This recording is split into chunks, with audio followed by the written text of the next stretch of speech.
当初逼韩烨娶你这个死缠烂打的麻烦精，不过是可怜你爱的卑微，顺便利用你赶走他身边那些别有用心的女人。如今江家大小姐回国已经有段日子，江逸云和韩烨是青梅竹马，韩烨对她也是情根深重。至于你，该退场了，给自己留个体面。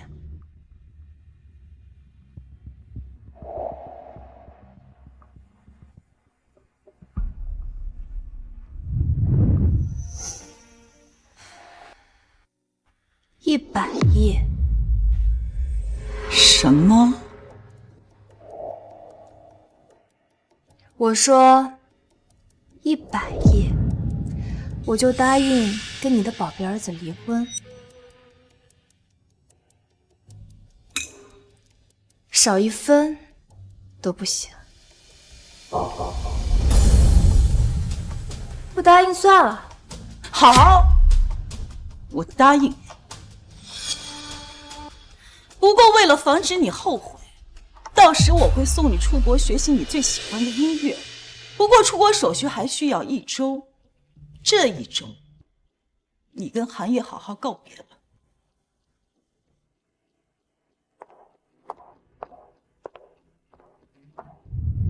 我现在相信你是真的失忆了，否则的话，你不可能舍得跟他离婚。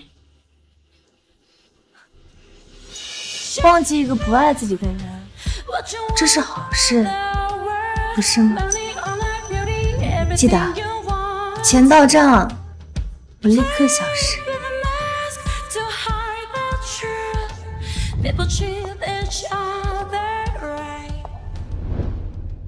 副总，太太出院了，您要不要回家看看？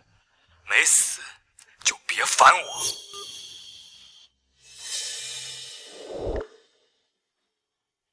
太太，副总现在工作很忙，你闹自杀也没有用，更何况是闹失忆。您放弃吧，副总是不会在意你的。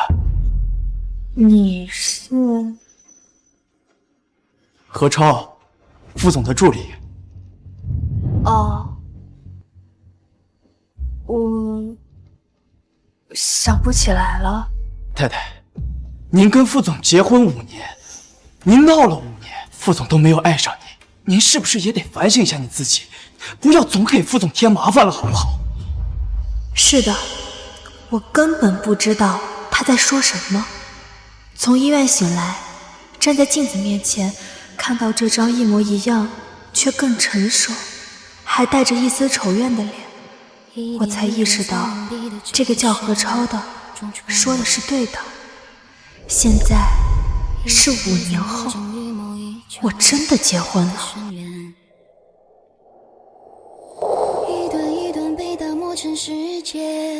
没有穿越，也没有做梦，而是失忆了。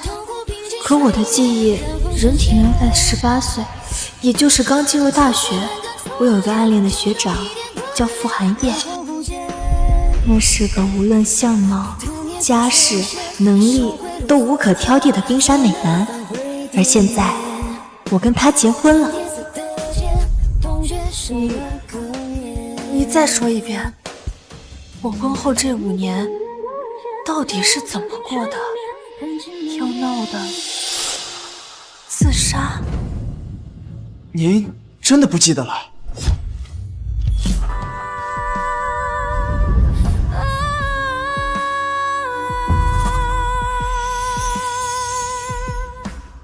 您是20岁的时候跟副总结婚的，闪婚，没有什么感情基础，是夫人要求他娶你的。副总很讨厌你，所以你们只领了证，没有婚礼。根据何超的话，结了婚以后，傅寒夜的心思并不在我身上，而是一直念着他爱而不得的小青梅江逸云。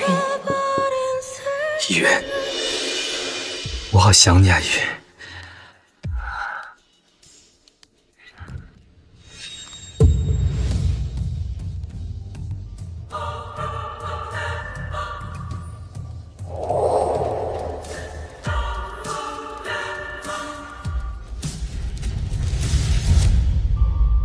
而不被爱的我，为了吸引傅寒夜的关注，开始用各种奇葩手段，在我们的婚姻里疯狂作死。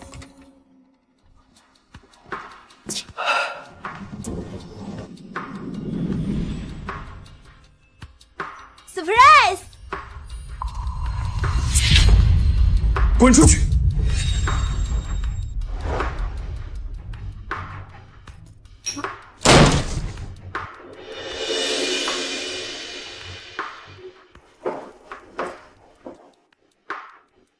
都给我滚！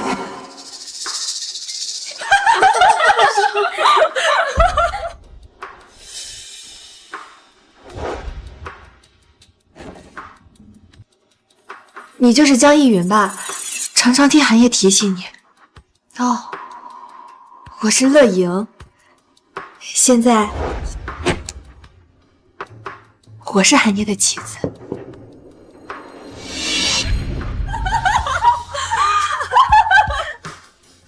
江逸云从来没有把我放在眼里，我每次歇斯底里的作闹，在他们眼里都跟小丑一样。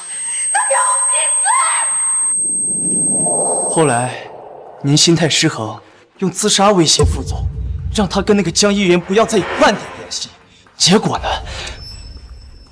结果副总非但没答应，甚至还让你去死。寒夜，寒夜，你别走好不好？寒夜，你别去找他，除非你想我死。你随意。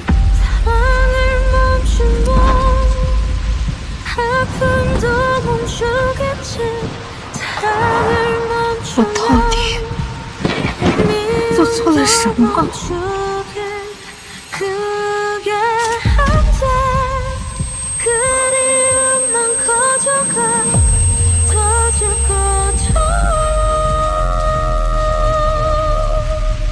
为什么要这么对我？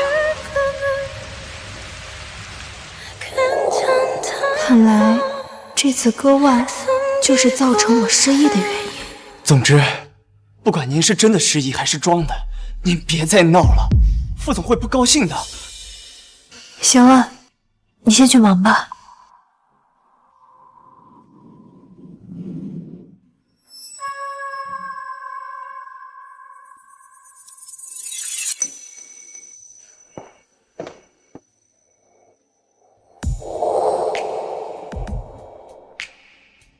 真魔幻！失去记忆的这几年，我到底经历了什么？18岁的我，可是最鄙恋爱脑的存在，可现在却为了一个男人要死要活，这根本就不是我能干出来的事。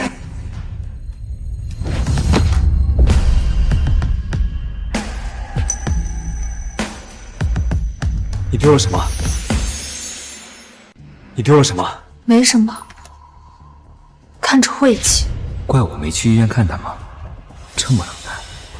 以往我回来的时候，老公，你回来啦。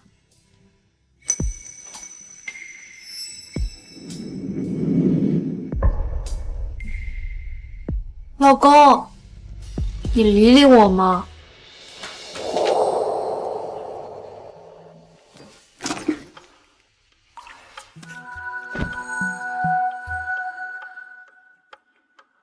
不得不说，他成为我少女时期的男神，还是有原因的。又在闹什么？闹？以前我哪次回来，你不是第一时间扑过来？怎么，现在改招数了？以后不会了。我最近工作很累，没心情陪你作妖。寒夜哥哥，我是不是不该来啊？没事，这也是你家，你想来就来。以后不要再试图对易云做什么了，他什么都没做，就算你用自杀来威胁我，也没用。我是你的妻子，对吧？我刚出院，你没有一句关心就算了，现在因为他又咄咄逼人的指责我，傅寒夜，你凭什么这么糟践我？这都是你自找的。寒夜，这次就算了，以后不要用假装割腕来威胁我。寒夜哥哥，明天我庆功宴，你有空吗？我会到的。太好了，姐姐要一起去吗？好啊，毕竟我是傅太太，总要陪着傅总应酬的。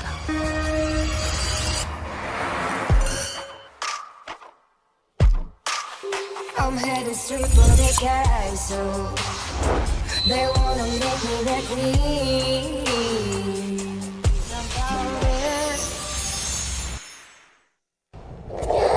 姐姐，听说你前段时间割腕了，现在好些了吗？死绿茶，寒夜哥哥，姐姐她怎么这样啊？她是不是不想见到我？乐阳，你别无理取闹。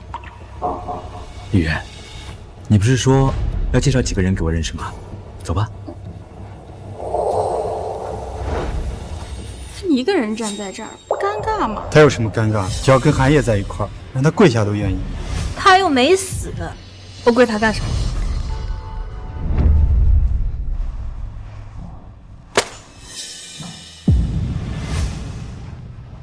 看来这里不欢迎我，我就不打扰了。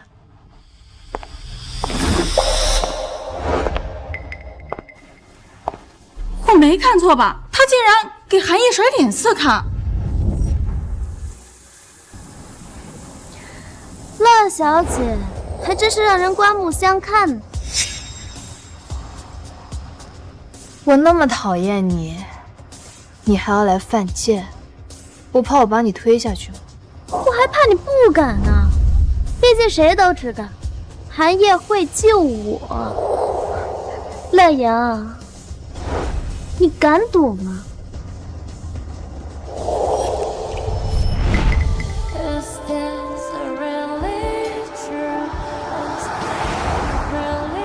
为什么要这么对我？你们要是真的那么相爱，为什么不让傅寒夜跟我离婚？江逸云，非要踩着别人的真心演绎你们的戏码，才叫情深吗？还不是因为你死缠烂打，你为了纠缠寒夜，连自杀的手段都用上了。他不过就是可怜你。乐阳，我再问你一遍，你敢赌吗？我不敢，这种蠢事儿你自己干吧。你不敢，我敢。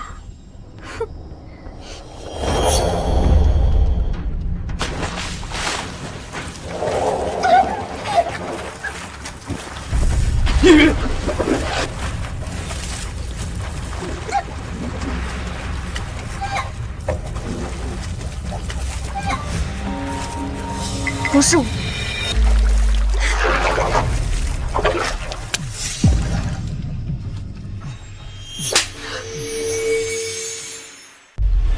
我本意是对你愧疚，才允许你作天作地。但易云说的底线，我不容你碰它。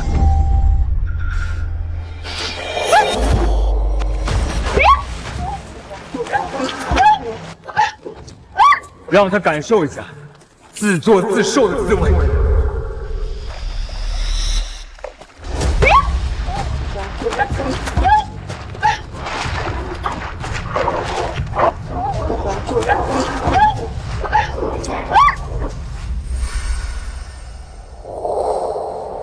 还好送来的及时，晚几分钟人就醒不过来了。辛苦你了，医生。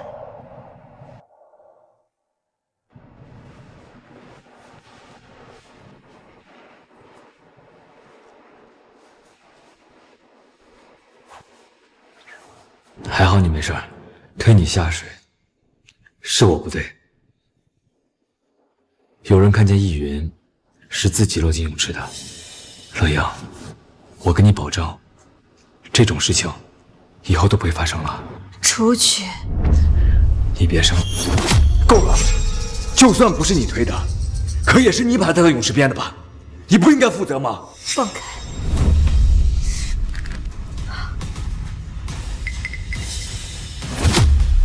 这看到了，满意了。你来真的？谁允许你这么做了？你还在意这个吗？你可是眼睁睁看着我差点溺死。事情不是你想这样。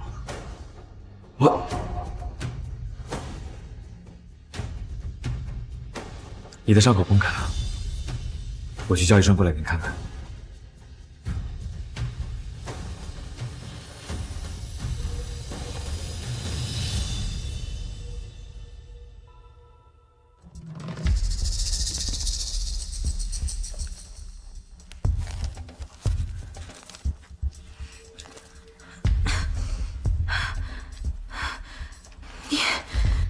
姐姐，你醒了？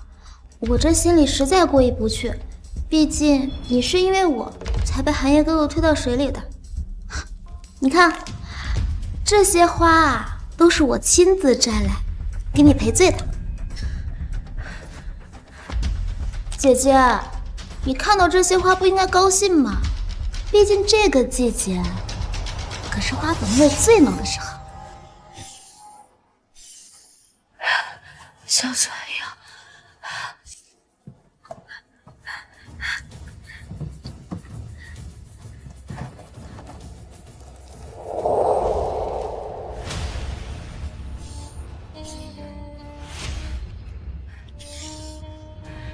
给我！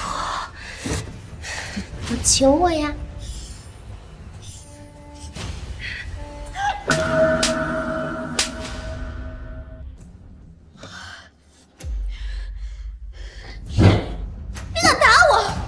就连寒夜哥哥都舍不得打我，你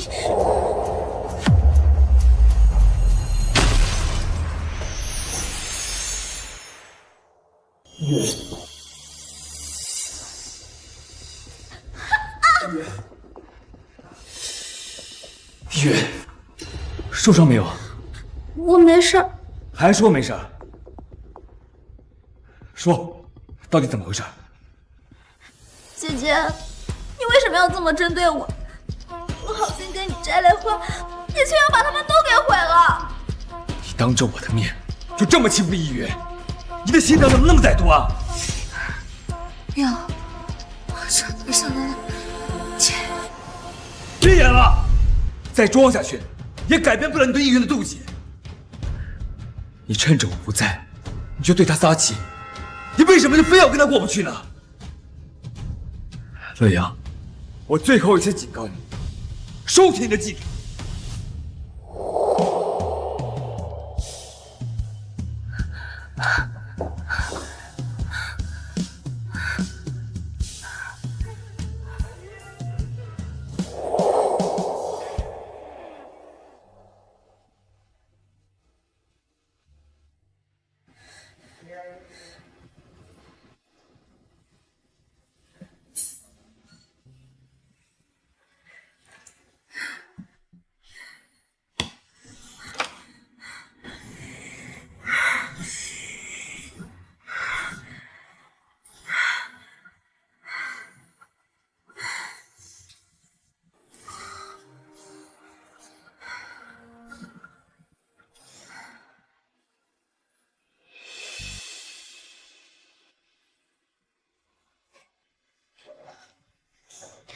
无论有多难过，寒夜哥哥都会把我哄好。到底是我嫉妒，还是你眼盲心瞎？太太，您就真打算这么一直失忆下去吗？其实副总对你还是有感情的，要不然他大可以跟你离婚，去找那个什么江逸云。他之所以没这么做，其实他还是在意你的。连老天都看不下去，让我忘记这5年的狗血回忆，那说明我跟他的缘分尽了，干嘛还要自欺欺人？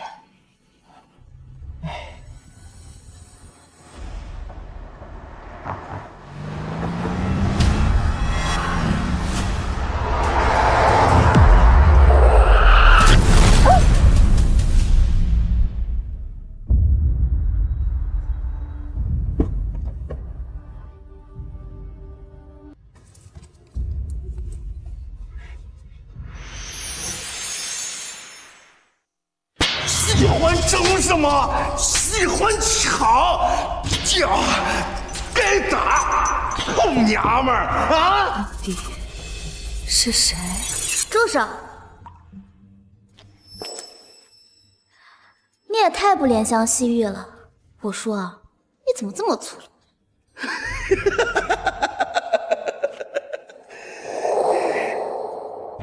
江逸宇，你到底想干什么？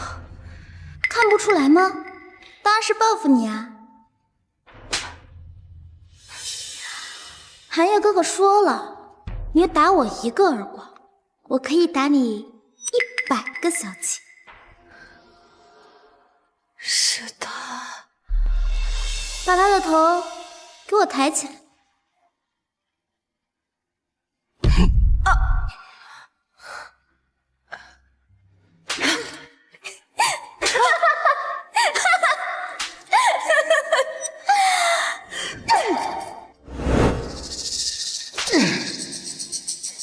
别以为你缠着傅寒夜就能得到什么。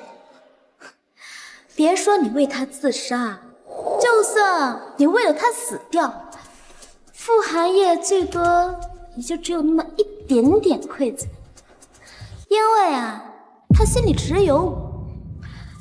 就算我出国丢下他，现在回来，照样能把他当狗一样耍得团团转。不过你可别误会，我对他不感兴趣。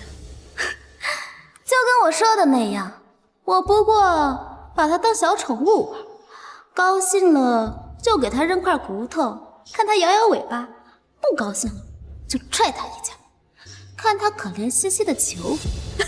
你说这多有意思啊！走吧，傅寒夜快来了。乐阳，我跟你再赌一次。看看你这颗真心能被糟践成什么样！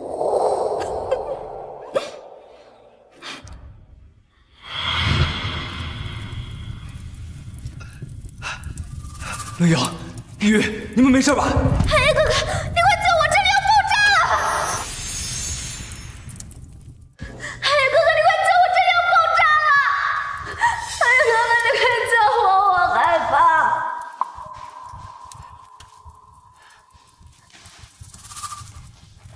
你心里已经有答案了，你还在等什么？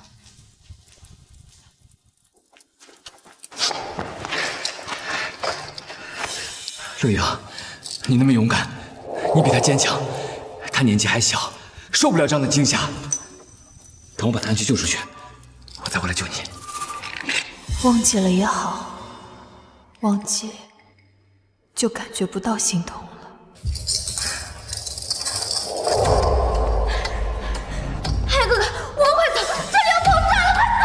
乐阳，你等我！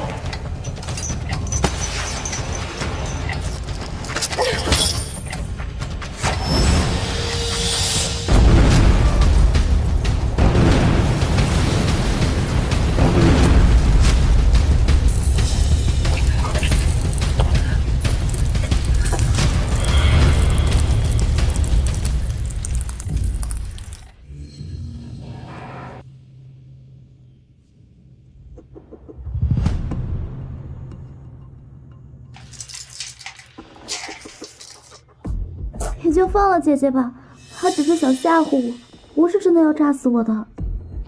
你就是太善良了，他嫉妒成这样，不惜设计绑架你，还把你丢进火场里。要是不给他点教训，还会有下次。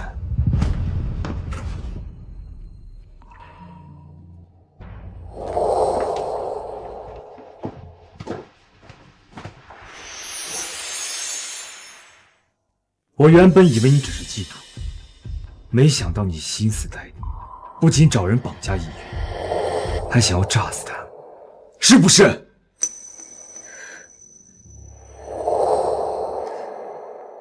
他说，你就信了？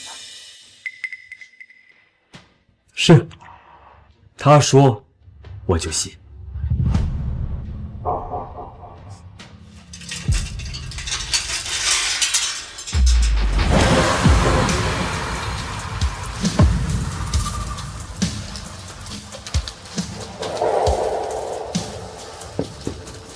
副总，我相信太太她不会再做这种事儿的。今天，我不允许任何人给她求情，做错事就要承担后果。乐莹，你认不认？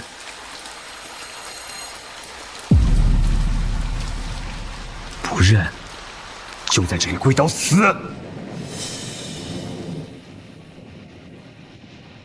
太太，我再去求求副总。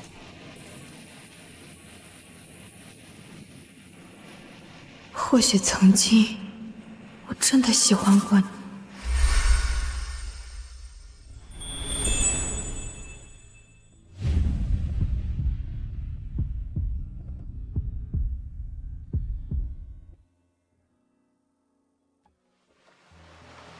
但现在，我只恨没能早点看清，只恨我这5年被你逼得不再是我自己。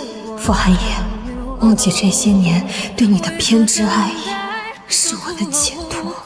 这份爱，你配不上。越追问越无解，哪有答案？不过是咒语。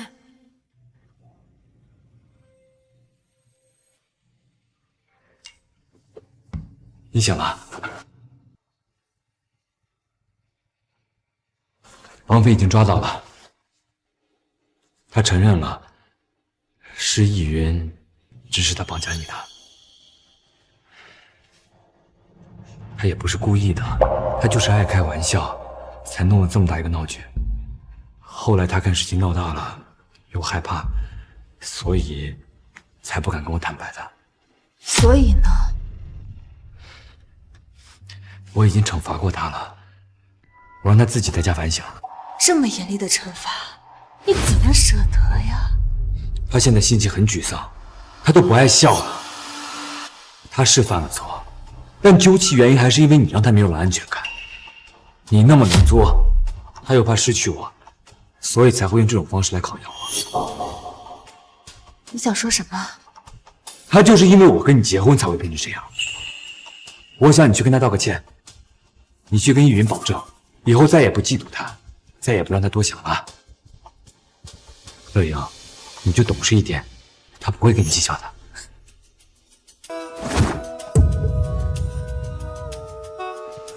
总之，必须跟他道歉。抱歉，我忘记。傅寒夜，你把我当成什么？你这么轻贱你的妻子，你能得到什么？我滚！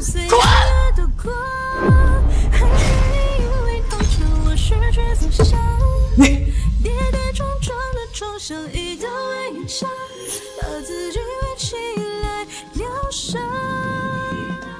我先回去照顾易云了，今晚我跟他在家等你。你回去道歉的时候，态度要诚恳一点。莹莹，我知道你受委屈了，等你跟他道完歉，我跟你保证，这1周晚上我都会回来陪你。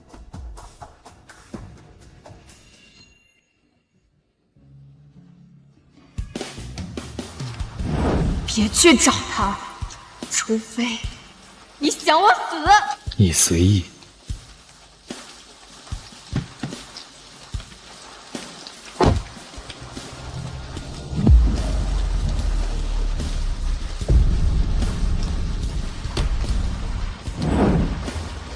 不许哭，不要哭，他配不上我的眼泪。支付宝到账100亿元。乐莹，这是出国的手续跟签证。说真的，这些年我并不讨厌，只是韩烨他的心思不在你身上。我也劝过你离开，但那会儿你不答应。现在失忆了也好，最起码愿意放下。还有绑架的事，我会安排人去查。这对我来说还重要吗？太太，为我高兴吧。这是我重启的人生，就让傅寒夜的一切跟着那段消失的记忆随风消散吧。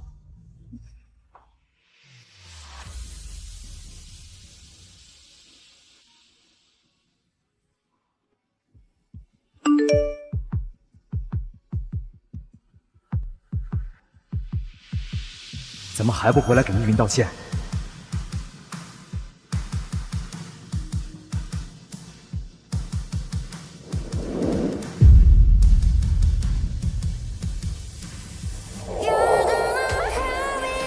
新生开始了，傅寒夜，从此刻起，你跟那个贱人将在我的世界里彻底下线。怎么还不回来给依云道歉？云岛梅，赶紧回来！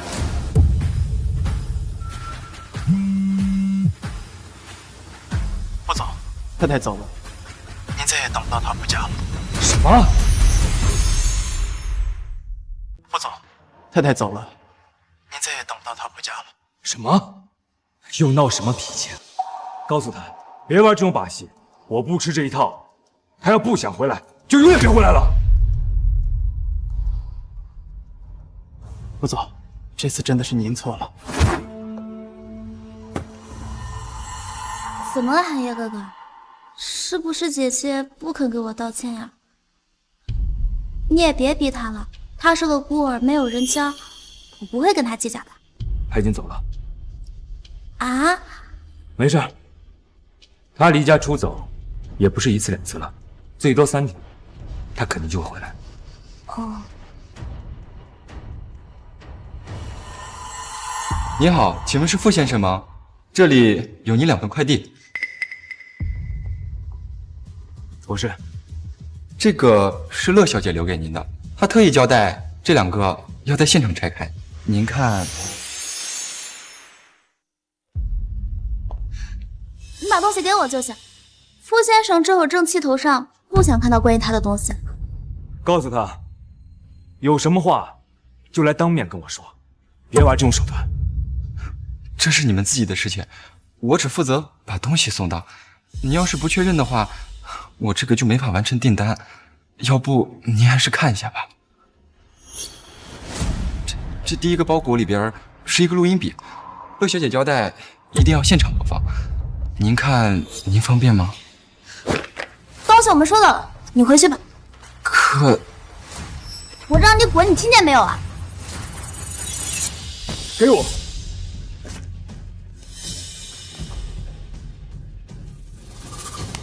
别以为你缠着傅寒夜就能得到什么，别说你为他自杀，就算你为了他死掉，傅寒夜最多也就只有那么一点点愧疚，因为啊，他心里只有我。就算我出国丢下他，现在回来，照样能把他当狗一样耍得团团转。不过你可别误会，我对他不感兴趣。就跟我说的那样，我不过把他当小宠物，高兴了就给他扔块骨头，看他摇摇尾巴；不高兴了就踹他一脚，看他可怜兮兮的求我。你说这多有意思啊！我不是这样的，这肯定是合成的，这是假的，这些都是合成的。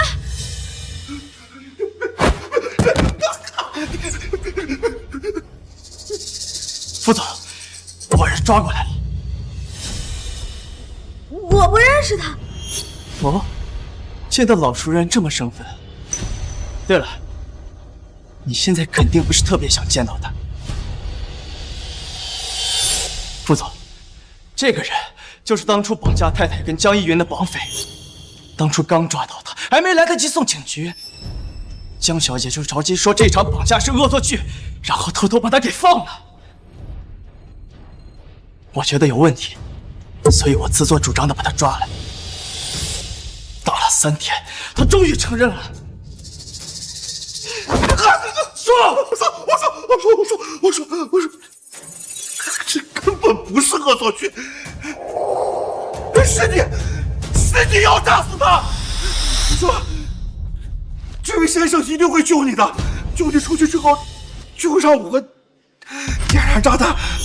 这最伤的一切都是你让我干的。先生，我就是个收钱办事的，罪魁祸首是他。你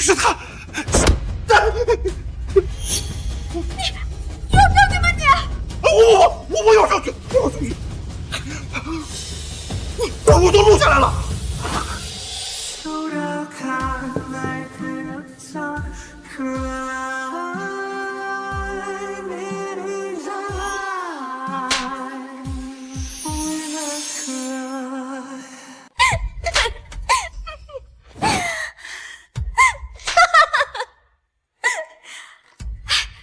说好的100个耳光，这才30多个，你就受不了啦？什么？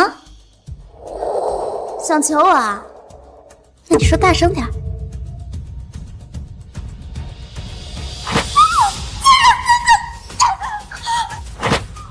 都死你！我放手！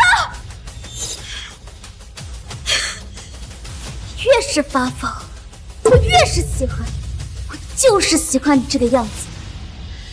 乐莹，我用尽法子让你在傅寒夜的朋友面前出丑，就是想让你变成一个自卑胆小、如履薄冰、疑神疑鬼，让你成为一个杜甫。你还真是听话呀！哎，对了，我给你讲个故事吧。从前呢，有一个孤王，他呀从小没人疼没人爱，突然有一天降好运，他一直默默暗恋的学长突然就要娶她，他还以为是真爱呢，高兴的不得了。可是后来，这个小可怜他才知道，他之所以娶她呀，都是学长母亲逼的，就是看他够蠢够单纯，所以才把他留在身边，省得他儿子被那些不三不四的女人给缠上。他还以为是真爱呢，他还真是可怜，被她老公的白月光折磨得患得患失，还自杀了好几次。你说他惨不惨？不过你还真是让我佩服呀！傅寒夜那么对你，那么多人挖苦你，你还是不肯走，一直要守在他身边。你的固执都让我害怕了。当初我出国，只是明白了一个道理：越是让男人轻松得到的东西，他越不容易珍惜。所以，我就在他最爱我的时候把他给丢下来，这样他就能记住我了。我本以为他会讨厌你，没想到他居然允许你作天作地，还让你一直留在他身边。我就告诉你个好消息吧，傅寒夜他爱上我了。虽然我不愿意承认，但他对我的感情确实发生了一些微妙的变化，这不是我乐意看到的。你赢了，但不允许这样的事情发生，所以我要让他亲手害死你。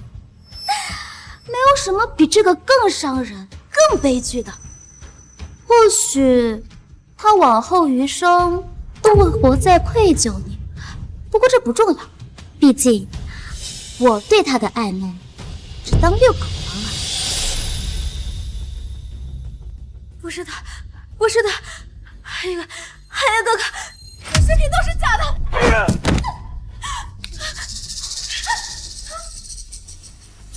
你怎么不说话了？你还是别说了。其实你还是挺聪明的，应该不止一次想让傅寒夜离开我吧？上次割腕不就是这个原因吗？你做的对，因为他跟我在一起，一定会被我玩死。他很蠢的，我说什么他就信什么，只要我撒撒娇、装装柔弱，他就心疼的不得了，要什么给什么。我上次说我害怕黑，他就把你扔在医院自生自灭，看都不看你一眼，真是可怜死了。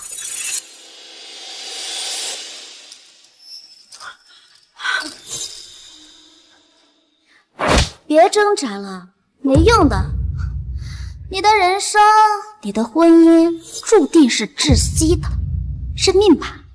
哦，对了，你也别问我为什么这么恨你，我就是单纯的恶意，我就是喜欢扮演这种小白花的游戏，然后怂恿傅寒夜，让他一步一步误会他最心爱的人。之前被我盯上的人，无一例外，下场都很惨。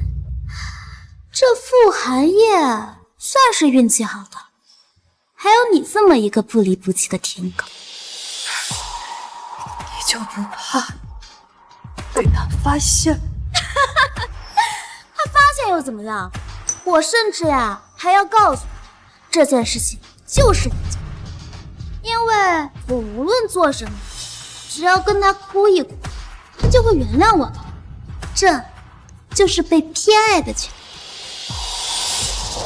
甚至我就算跟他说这件事情是你做的，他连问都不会问，就会把你抓起来。傅寒夜对你的爱根本不值钱。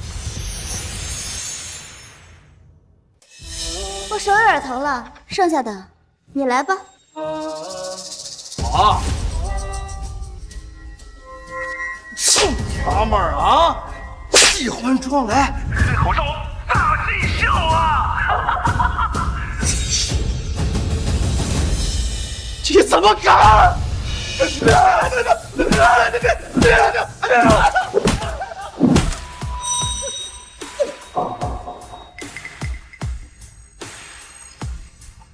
这些年，夫人跟着你，受了那么多的委屈，一个好人硬是被你逼成一个偏执狂。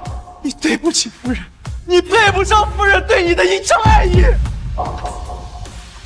因为他，就因为他，傅总，你错的离谱啊！悠悠，江一月，你怎么敢？不知道，寒夜哥哥，这是假的，是诬陷，是他，是乐言，乐言跟他们一起诬陷我的，你相信我，寒夜哥哥，我不会做出这么恶毒的事情，我们两个从小一起长大，那是我妻子，莹莹是我老婆，你怎么能？你怎么敢？来人！寒夜哥哥，你相信我，我怎么会做出这么恶毒的事情呢？是乐言，真的是乐言，你忘了，他恨毒了你身边的女人，他恨不得把你身边的所有女人全部都给赶走，他才是最下作的那一个。你对我那么好，他早就恨毒了我，所以才会合着这么恶毒的事情来挑拨我们的。寒夜哥哥，你听我说。我是善良的，我很包容，根本不会跟他计较。哎呀，哥哥，你说你会原谅我的，你说呀！哎呀，哥哥，你最心疼我了。你说过，无论我做什么，你都会原谅我的。哎呀，哥哥，你说，你会原谅我的，对不对？江雨，你没机会了。什么？的机会了。我不会让你出现在你面前。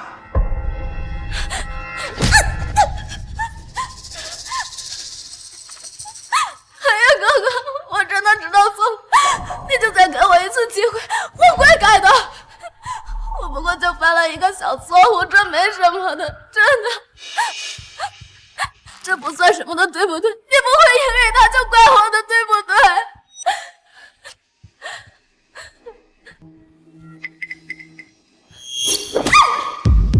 这不算什么。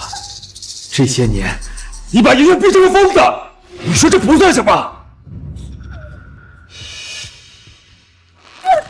你对莹莹做的一切，莹莹遭受了那么多屈辱，骗我，你该死！不过你放心，我不会那么轻易让你去死的。把她关起来，在她身上，莹莹遭受的一切，千倍万倍的报复回来！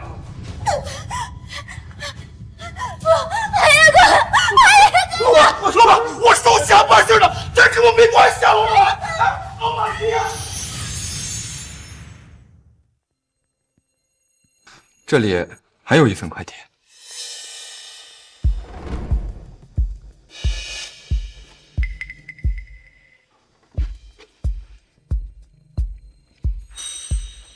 离婚？这是乐莹亲手写的字迹，她怎么会？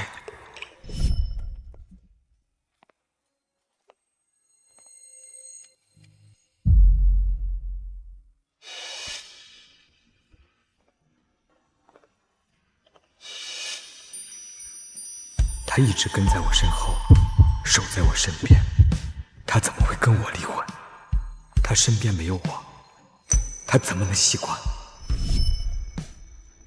乐小姐已经签过字了。傅寒夜，死人渣，把字签了，放我自由。副总，先生不可能签字的，这儿没你事儿。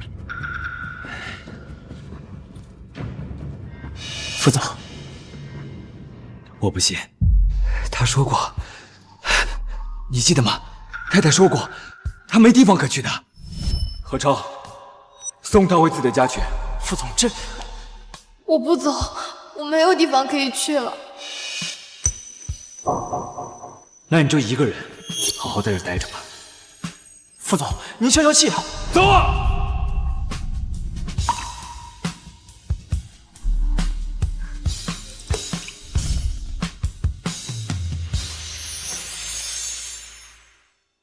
是我太愚蠢，我早该知道这一切。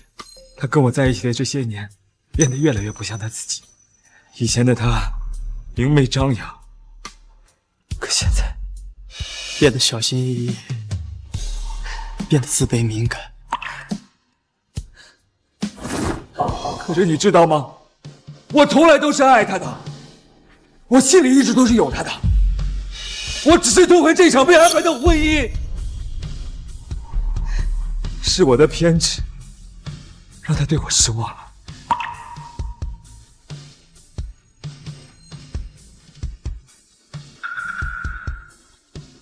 我知道了，只要我不签字，这份协议就不会生效。对，只要我不签字，他就会回来的。他会回来的，他永远都是我的妻子。他没地方可去。他只能回到我这里。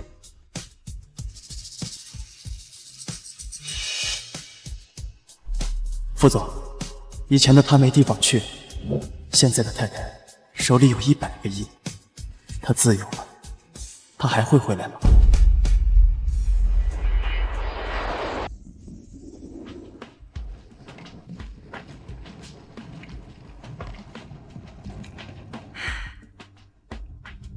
新山，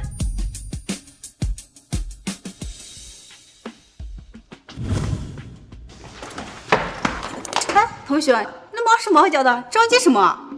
抱歉，我是来找教音乐的陈教授报名的。报名时间早过了，你回吧。让他进来吧。哦，进去吧，3人一起好。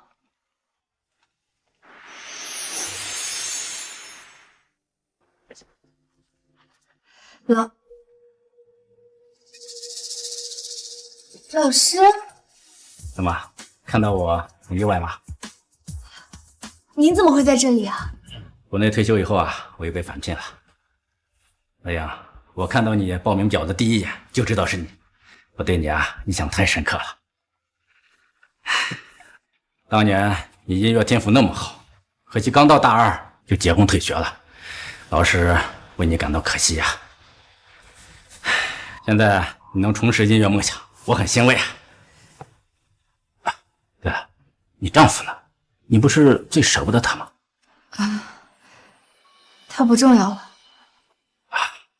明白了，离开也是好的，毕竟这些年你的一些事情，我也是有所耳闻。看着当年天赋那么好的一个学生，变成一个……不说了，总之你有新生活是好事。老师，您还愿意收我这个笨学生吗？当然。来，坐下说。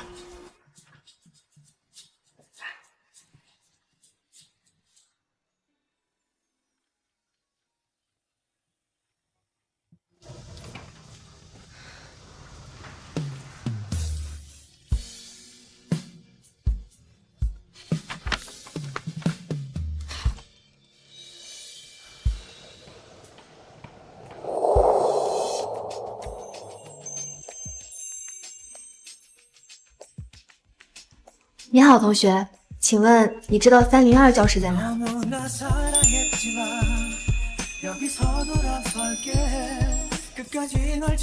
在那边。谢谢。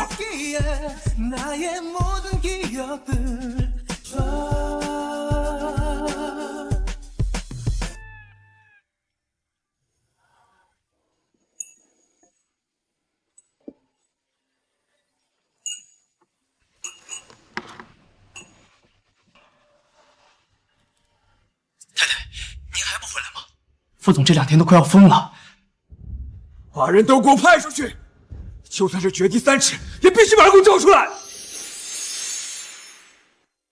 就算是掘地3尺，也必须把人给我找出来！想疯就疯，找我干什么？还想我回去受虐吗？你劝劝他，看开点，赶紧把离婚协议给我签了。可什么？我告诉你，你别给我多嘴。知道了。合唱，合唱！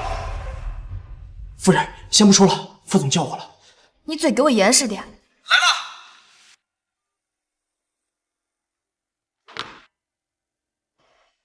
他该不会真的要来找我吧？应该不会，他巴不得我走。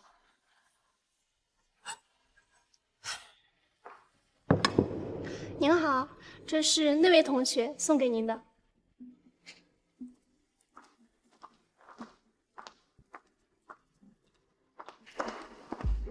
我可以坐吗？你是那个给我指路的人，要不是你，我第1节课都要迟到了。快坐。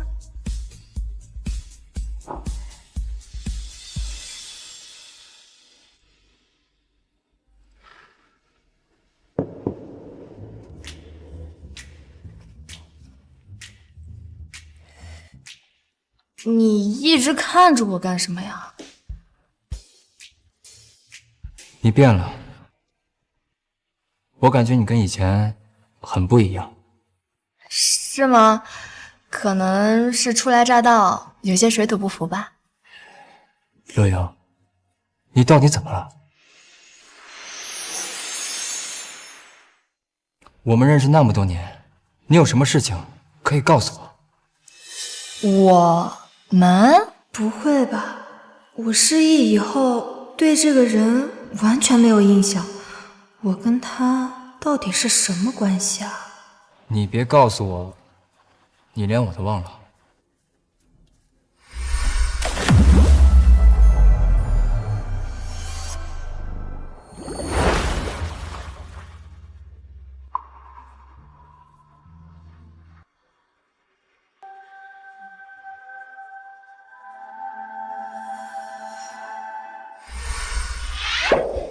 你救了我，上次在泳池那里。我们的关系不止这样。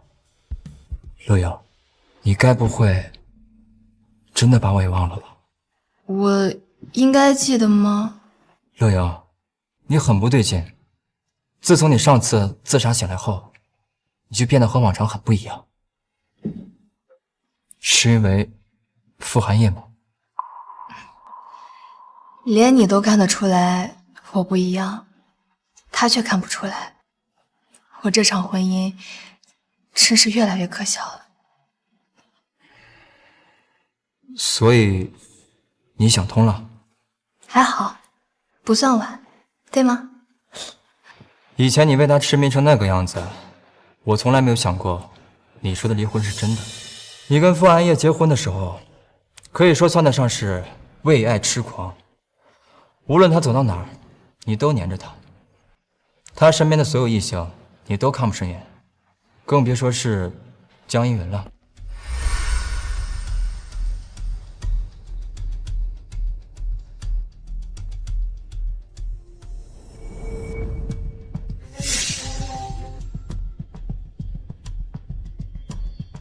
你被开除了，副总不需要秘书，他有我就够。我真的有这么疯狂啊？我真的有这么疯狂啊？不止，你的占有欲很强，又十分卑微，生怕他抛弃你。或许他是真的爱你，不然也不会那么嫌弃你，却仍然把你留在身边。总之，你结婚以后，你之前的朋友，尤其是异性，你一个也不愿意见。哎，我们好歹也是大学同学，就算我对你表白失败了，但我们好歹也经历了那么多，你竟然说不联系就不联系。后来还是我打入了傅寒夜的圈子，才能时不时的见你一面。现在倒好，直接假装不认识我了。陈佐跟我说了很多，他是我在18岁之后认识的同学，因为失去了18岁以后的记忆，所以我才对他没印象。后来他告白，我拒绝了他，再后来又遇到傅寒夜闪婚，变成这个样子。总之，你嫁给傅寒夜以后，就像变了一个人，完全为他而活，没了自我。哎，对啊。没事儿，我就是有些感慨，平白无故多了5年的年纪，还变成了我最看不上的恋爱脑，多少有点接受不了了。最起码心态年轻了，就是你的音乐要从头学起了。还好啦，比起患得患失的跟在傅寒夜身边，现在的一切无论如何都是赚了。那既然你已经下定决心要离开傅寒夜了，我是不是什么？有机会？你想都别想！给个机会嘛！我好歹喜欢了你那么多年，好不容易等到你脱离苦海，你给我一个表现的机会。你神经病啊你！你忘了我没有关系，这感情的事可以慢慢培养吗？你等等我。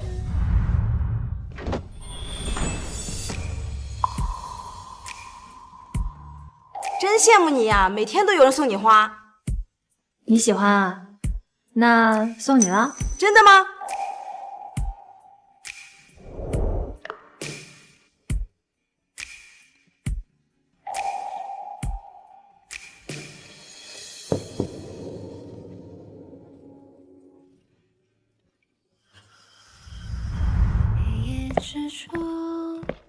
谁将黎明歌颂？时间湍急的流动，却无法淹没我们一场的孤勇。认清我平庸，怕了你了，我们谈谈吧。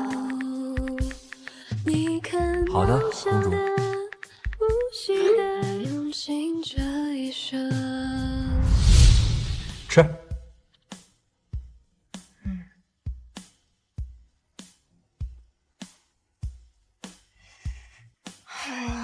你能不能别用这种眼神看着我呀？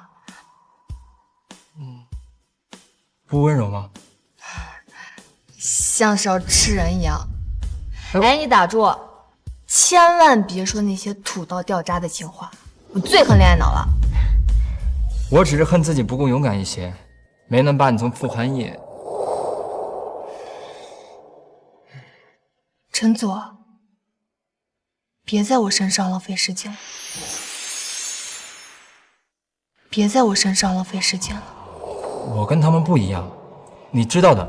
我知道，但我不能因为你强求就答应你。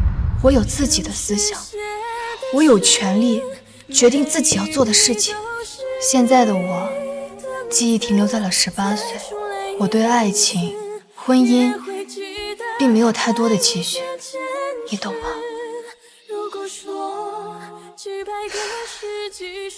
况且，我的遭遇告诉我，我的婚姻生活并不愉快，甚至可以说是凄凉、糟糕。我不想再陷进去了。除非我想，不然没有人能强迫我。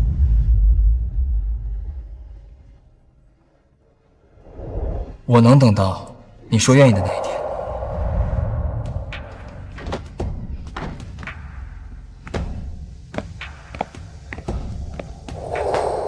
乐莹，给我煮个醒酒汤。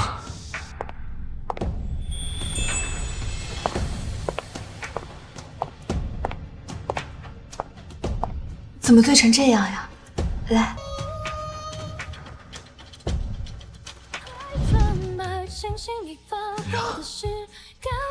莹莹，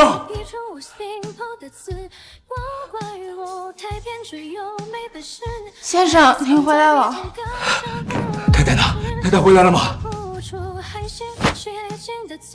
乐莹，你到底在哪儿？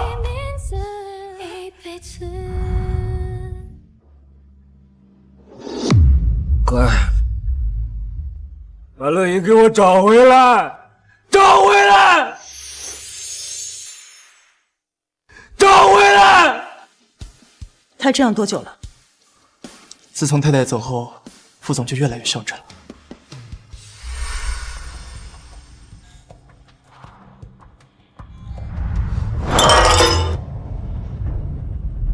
不是这个味儿，重新做。以前都是太太熬的，我不会。那就去给我把他找回来！去啊，去啊！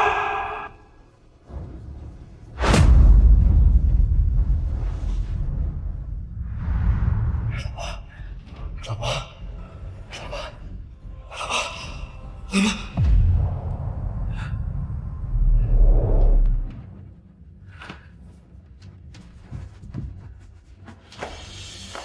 莹莹，是你回来了吗？莹莹，副总，太太已经走了好多天了，可是她回来了。刚才还听到她叫的名字，莹莹，莹莹，副总。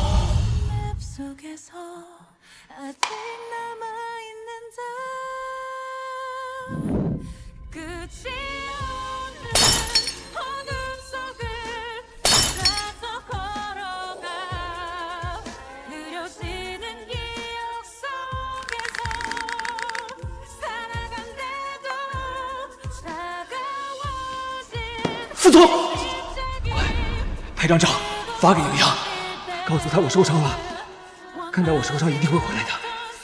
她每次看到我受伤，都是最担心的那个。快啊！要不要把太太的行踪告诉副总？有什么好说的？堂堂富家继承人，为了个女人要死要活的，传出去像什么话？过段时间死心了就好。再说了，一个因为钱就能离开我儿子的人，要他回来做什么？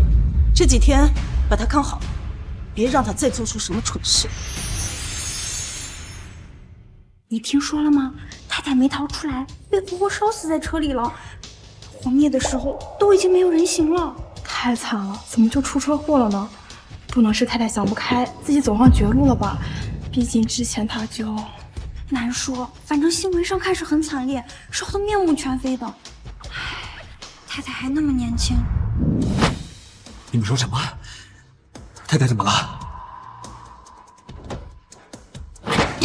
副总，不好了，太太她……请问谁是乐莹的家人？乐莹小姐2天前在国外发生了车祸，遗体刚刚被转运回来，现在需要她的家人前去认领尸体。乐莹小姐2天前在国外发生了车祸，遗体刚刚被转运回来，现在需要她的家人前去认领尸体。你说什么？不会的，乐莹她不会死的，她一定是在跟我赌气离家出走了。她只是偷偷藏起来，故意吓唬我的。她不会死的，不会死的。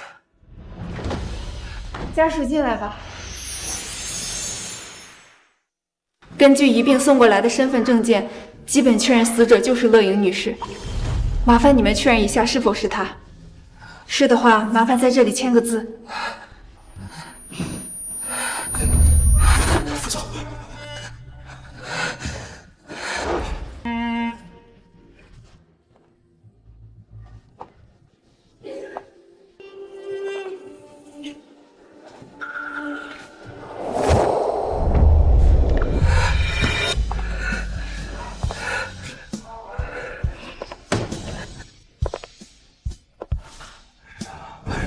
是他吗？事发时路段并没有监控，车辆在撞击后燃起了大火，乐莹女士没能从车里跑出来，直到第2天凌晨才被人发现烧焦的尸体。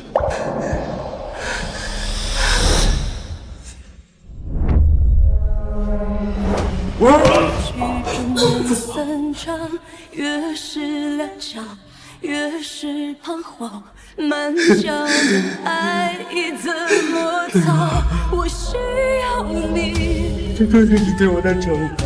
我还是爱我一定回我。为什么？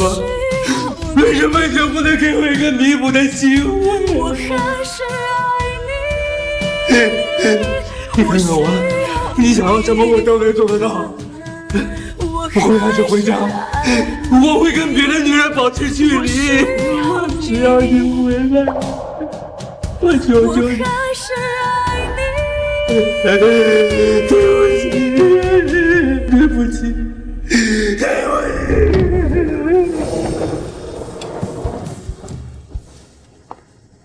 伤害有遇见，能让我想起些画面。你和我的时间，那种幸福有多强烈？回忆像一碗热汤，温暖了我某一个雨天。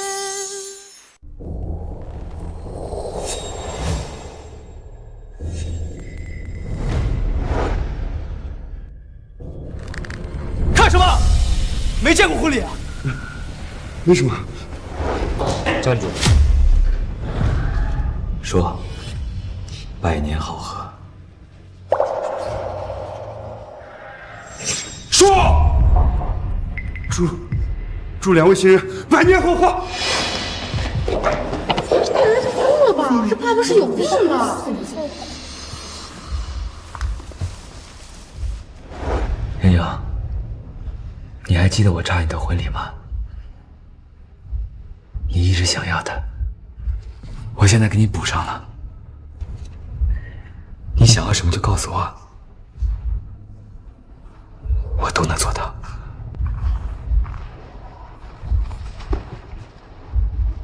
你说什么？好，我答应你，我愿意。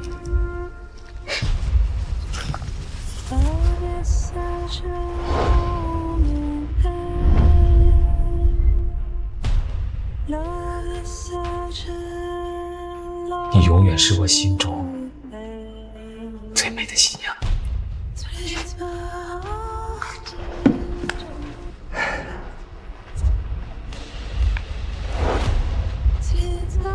我们会永远在一起，永远。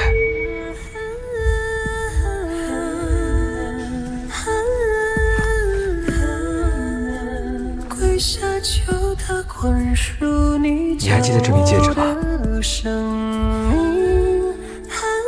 你亲自挑选的，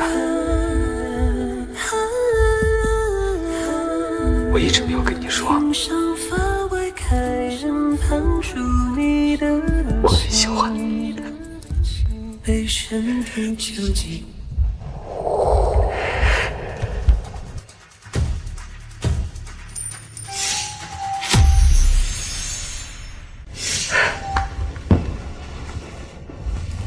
好，我答应你，先不戴。我知道你还在生气，对不对？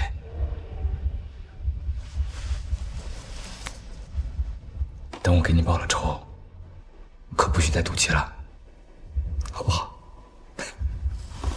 乖。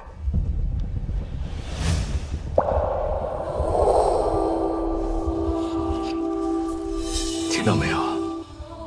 太太不高兴了，我要那个伤害太太的江逸云为太太赎罪。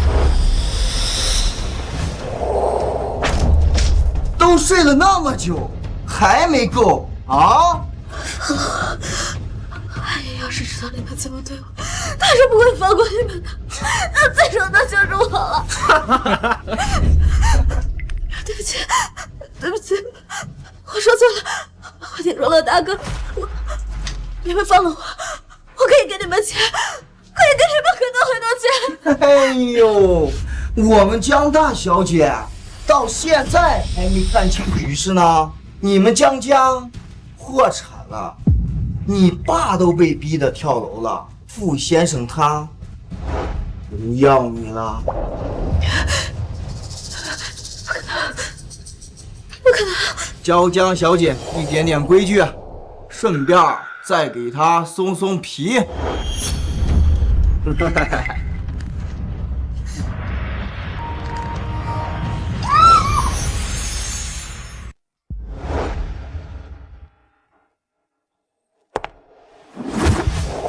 么着，咱江家大小姐懂事了没？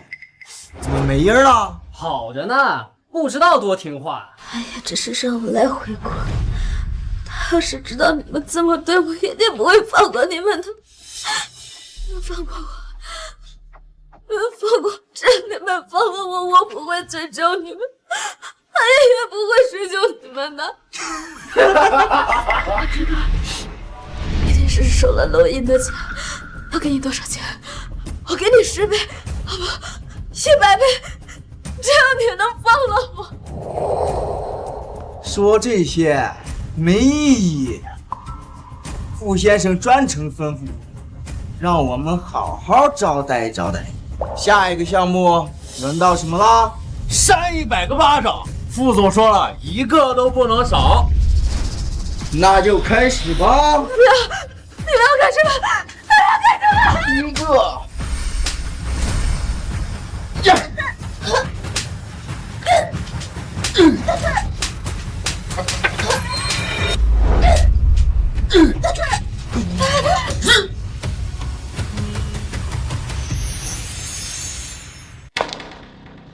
副总，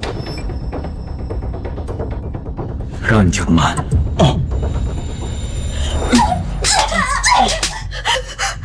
呀，我对不起，我知道错了，我真的会改的，你不要这样对我。比起莹莹受的委屈，你这点折磨不算什么，这只不过是刚刚开始而已。接下来，我会一寸一寸的替他报复回来。我不要，你让我见见他，那么好些。他只是被我逼成那个样子，只要我见到我跟他求求他，一定会原谅我的。你真想见他？我求你了，你让我见见他吧！我受不了了，我真的受不了了！你让我见见他，我求你了。好，但在这之前还差一件事。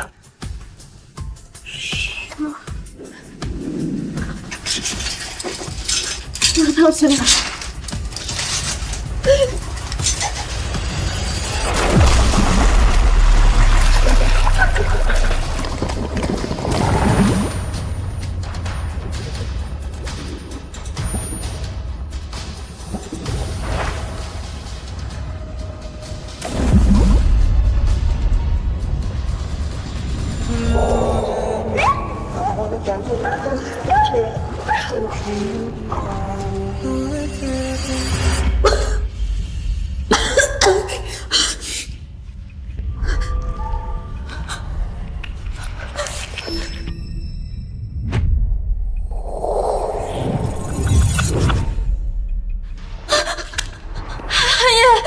这是哪儿？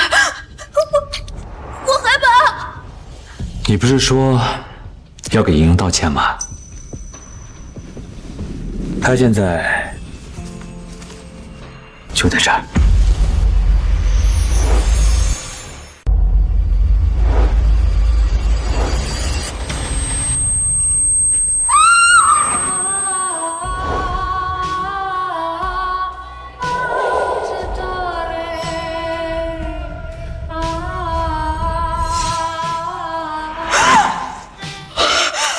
你别生气，我知道你不想见到他，但他今天是来陪你道歉的，再忍忍，马上就结束了。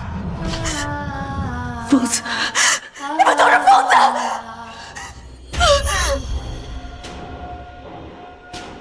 别过来！别过来！别过来！你们都疯了！疯了！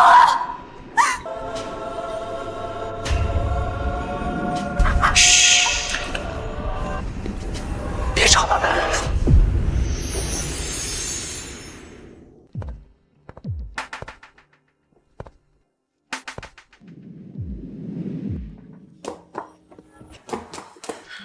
老公，明天天凉，你穿这件。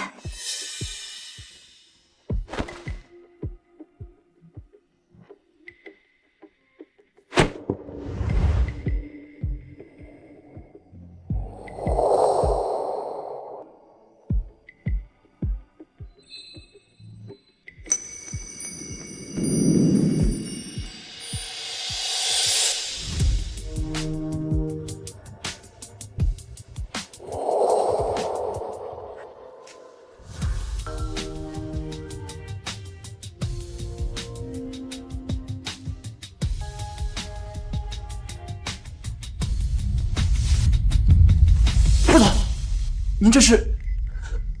何超，我没家了。副总，那天在火场，我到底做了什么？陆阳，你那么勇敢，你比他坚强，他年纪还小，受不了这样的惊吓。等我把谭局救出去，我再回来救你。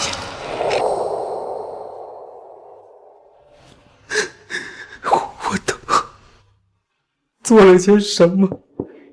副总，这些年您难道都没有想过吗？太太才是您的家人，江逸云他就是一个外人，您为了一个外人这么对太太，副总，你就放过他吧。这份死后的深情，他看不到，他也不需要。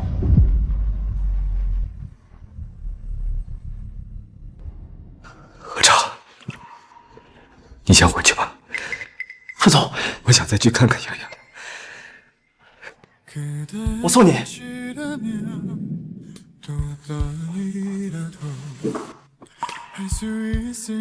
洋洋，有什么错，我当面跟你解释。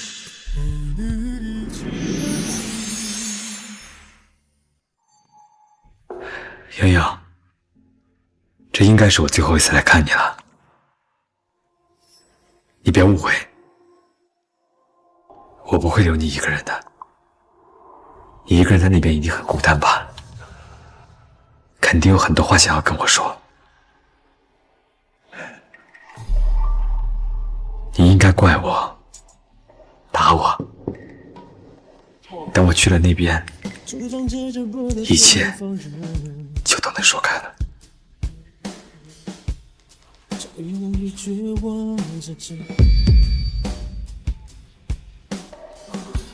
我们会再见的。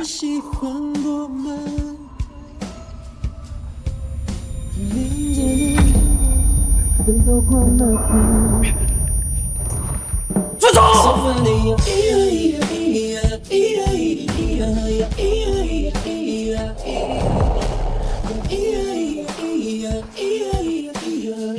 救副总，快送医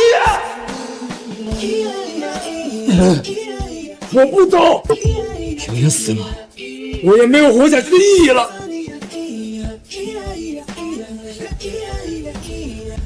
太太她没死，太太她没死。你说什么？副总，你伤到了动脉，医生说还得观察。合伙骗我，等我找到莹莹，我再跟你算账。他在哪儿？别怪何超，是我的主意。我错了，行了吧？我不该自作主张劝他离开你。我有病，真的是。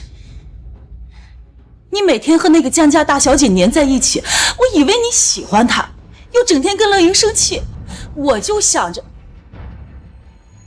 算了，我搞不懂，我多事。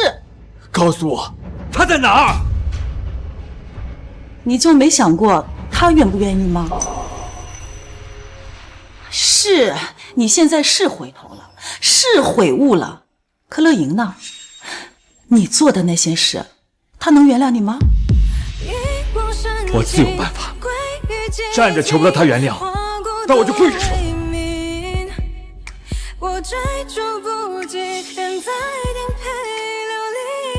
地址就在这上面，看开一点，别强求。偏要。哎，你说韩烨这是怎么了？他不是一直不喜欢乐莹吗？可能他早就爱上太太了，只是他自己不知道而已。何超，来了。离不开不早说，不知道的以为你是哑巴。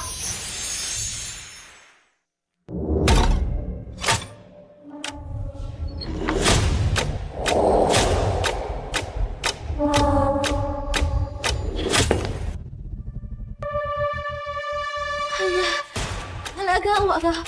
你看，我知道错了，我已经受尽惩罚了。你到底要怎么样才能放过我？韩烨，他已经死了，你现在只有我了。你接我回去，我们好好过日子。我会比他对你更好，好100倍，好1000倍。为什么你就是不肯放过我？难不成还让我给这个死人赔偿才行吗？给我闭嘴！你再怎么折磨我都没有用的，他不会回来了。他都被烧成那样了，你永远都得不了他的原谅。但是我还活着，活着就是胜利，活着就比那个死人强。你错了，活着不是胜利，活着是痛苦。你不会有机会的出去。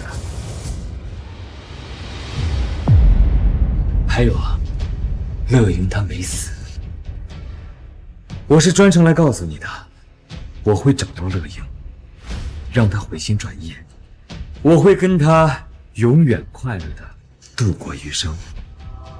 而你只能在这里像阴沟里的老鼠一样慢慢腐烂。等等！王爷，你是骗我的，对不对？可能没死，是骗我的，我不信。怎么可能没有死？王爷，你骗我！活着？不可能，我应该没死。他不能没死，我不允许！放我人去！放我人去！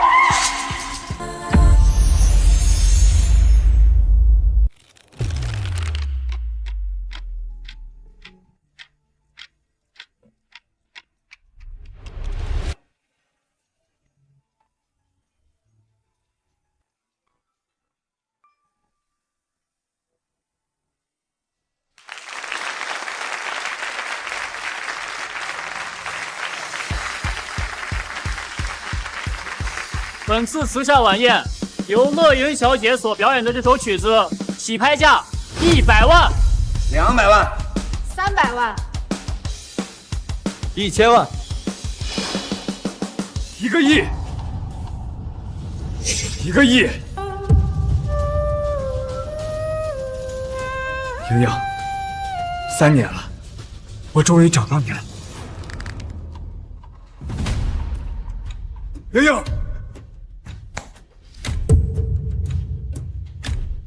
我见过你，我警告过你，我不想再看到你出现在他面前。我做不到。我之前跟我太太是有些误会，你扮演了一个倾听者的角色，现在误会解开了，你该退场。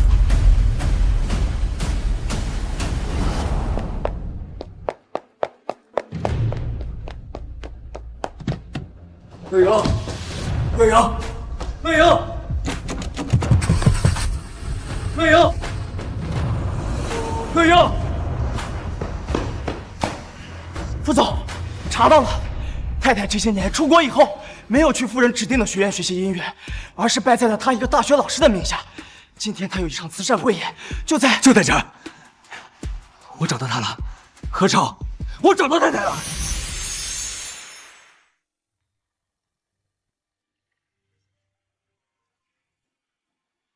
他都来了好几天了，赶都赶不走。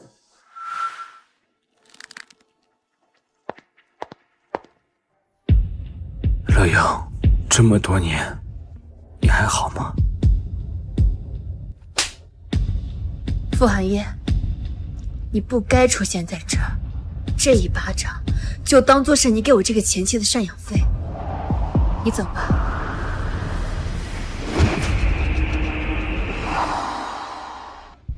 都说了，这一巴掌是你给我的赡养费，你还想打回来不成？傅寒夜，你该不会连这点气度都没有吧？放开我！放开我！放开他！没事吧？副总不远万里跑到这里，就是为了抽我女朋友撒野吗？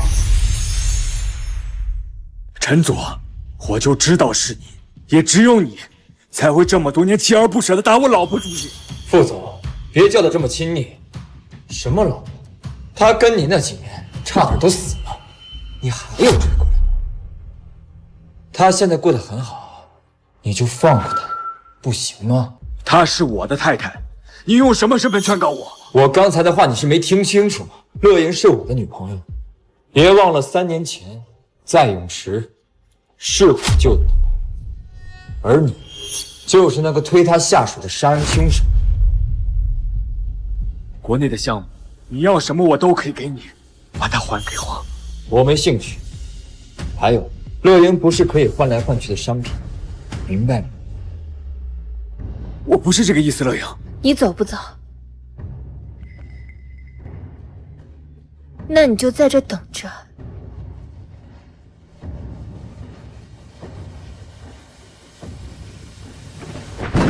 靠，给你变魔术啊！停住了。太太，求您了，您就让副总进来吧。3瓶，再这样下去，副总会撑不住的。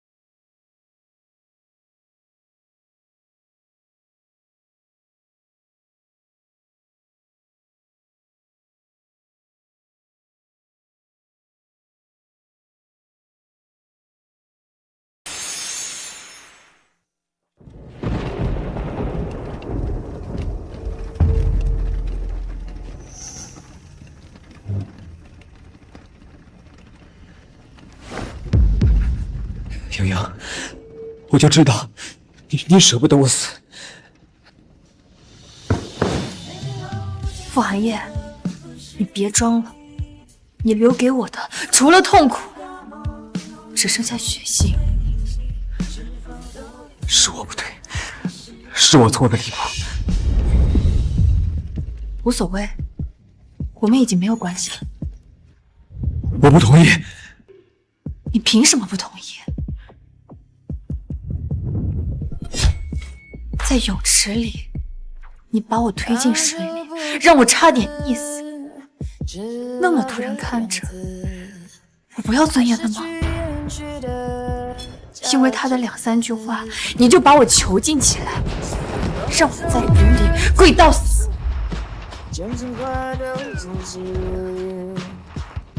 哪怕事发，你对他的惩罚也仅仅是不让他出门而已，还让我给他道歉。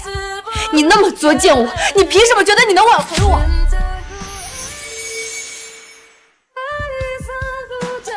我会向你证明，我值得你回头。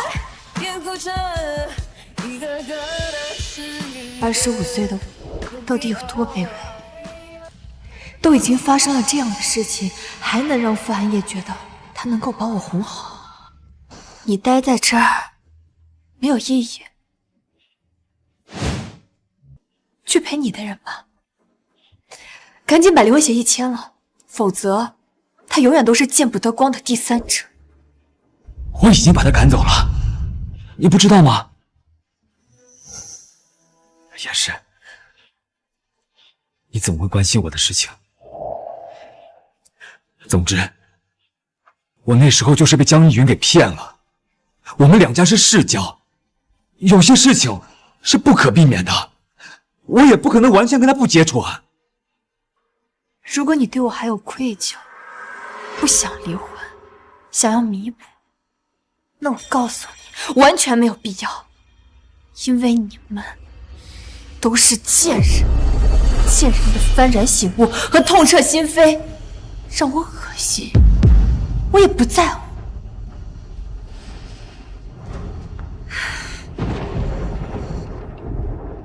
你想待，你就在这儿待着，别死在外面。我不想我的房子变成凶宅。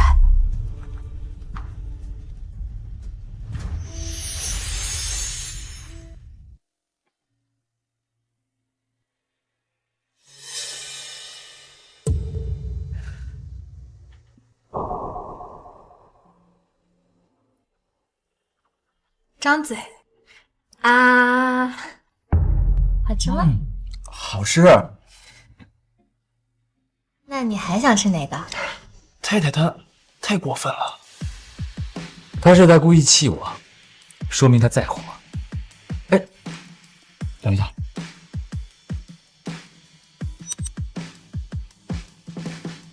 宝宝，你好香啊！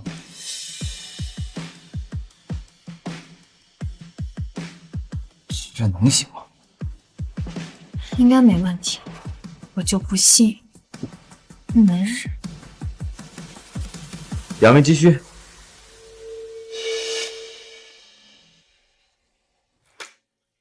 傅寒夜，你有病吧？不吃了。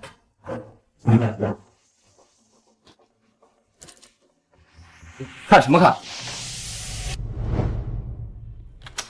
太太，不好了，他们打起来了！什么？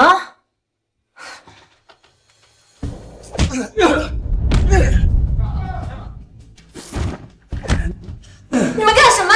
有完没完？你管好你的江逸云，不要再找刘颖的麻烦，不然你们这2个渣男贱女，我一并收拾。你放心，我不会给他这样的机会。这种错，我不可能再犯了，但不代表过去的错就能被原谅。陈总，你在莹莹这儿待那么久了，你别得寸进尺。你这么跟我说话，要不是我那次泳池，你早就没老婆了。既然他下定决心要离开你，那我也不藏着掖着，我早就喜欢他，只不过最后他喜欢了你。乐阳，你还要爱他吗？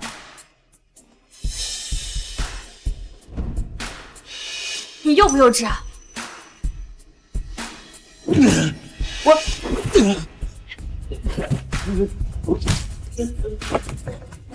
打吧打吧，我再也不管你们了。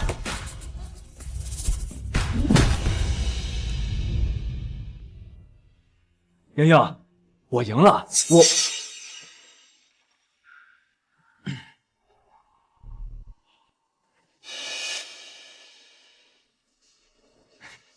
没事，我没怎么受伤，他比较严重。你傻呀？有什么好争的？我就是想替你出气。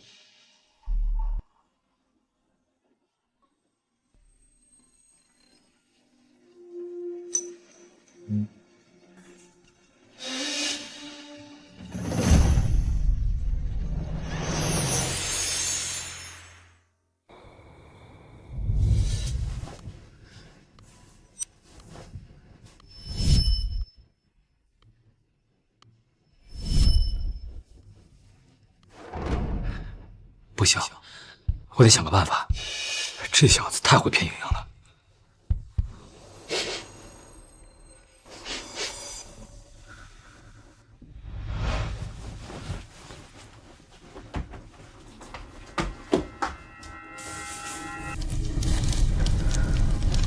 先生着火了，快走！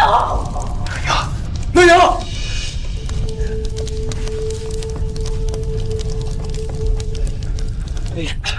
副总，火太大了，马上就要烧到2楼了，先走。太太呢？你看到太太没有？先走。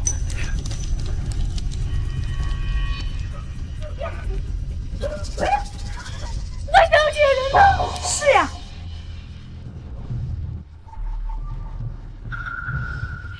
先生，乐小姐还在里面呢。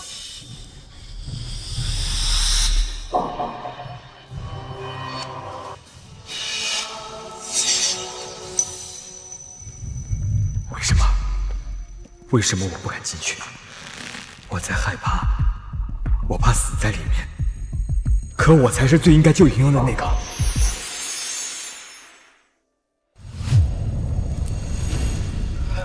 乐莹，乐莹，你坚持住！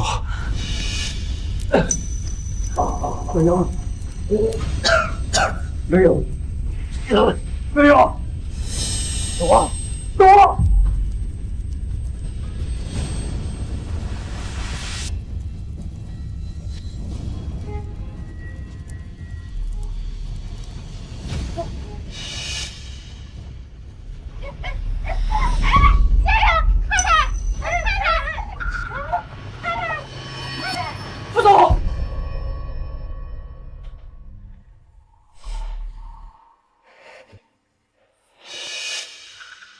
副总，您醒了。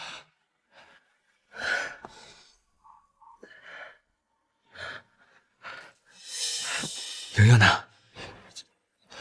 她在隔壁病房，刚刚还来看过您。她还是在意我的。副总，副总，你去哪儿？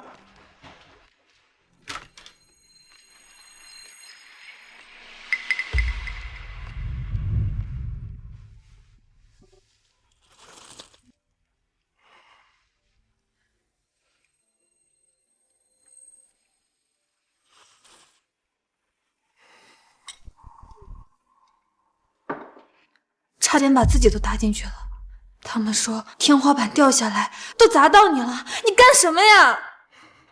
我当时也没想那么多，就是觉得死也要跟你死在一起。要不，总不能把你一个人留在副厂吧？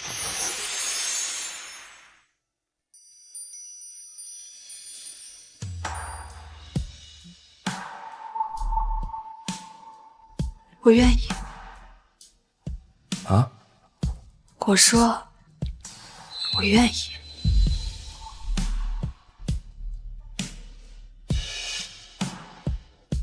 难道这个不是你要给我的吗？真的？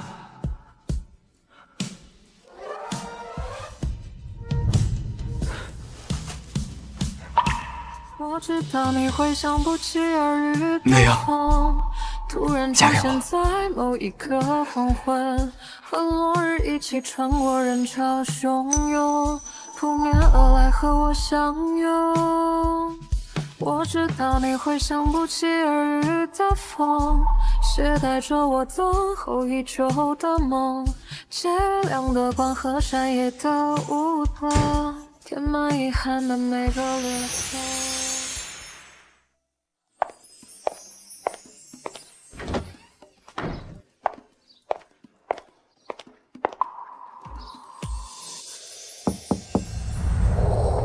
乐小姐吗？傅先生找您。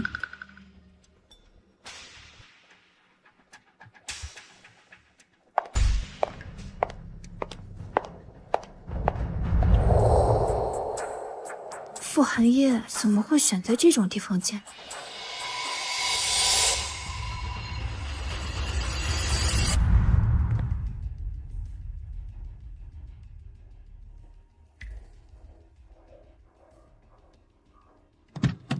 傅寒夜，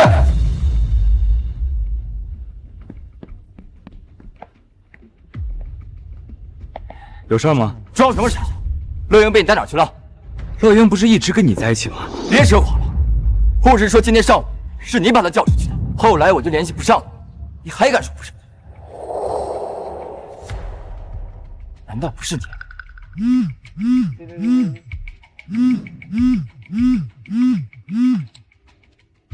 喂，寒夜哥哥，我好想你啊！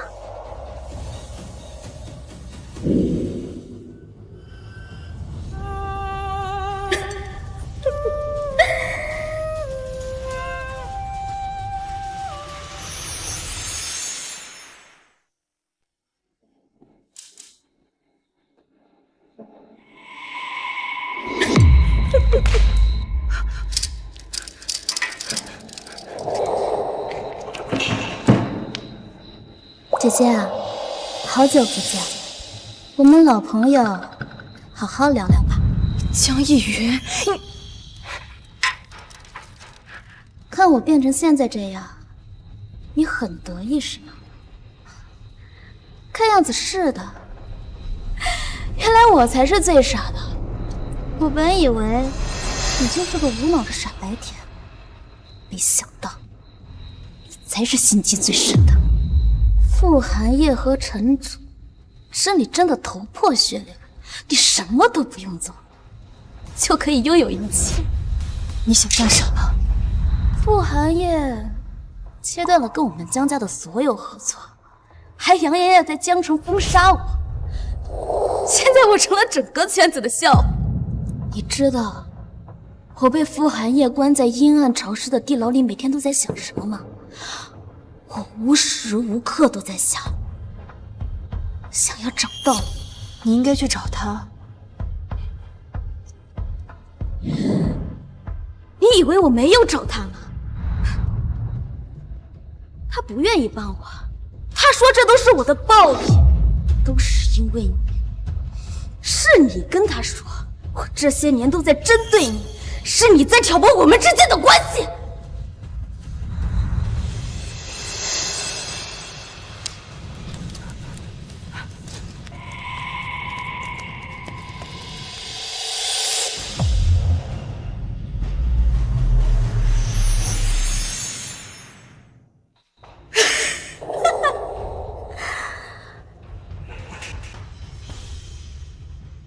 就这么烧死你，可太便宜了。谁对得起受过的那些错吗？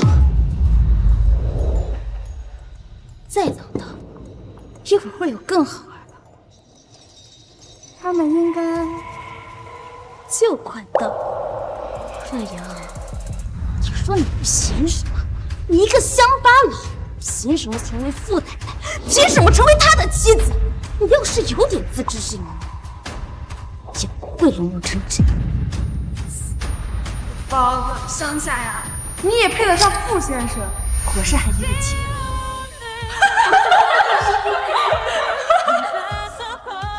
不知道什么货色，一个土包子，还真把自己当傅夫人了。你也配得上傅先生，你照照镜子，土包子，乡下呀。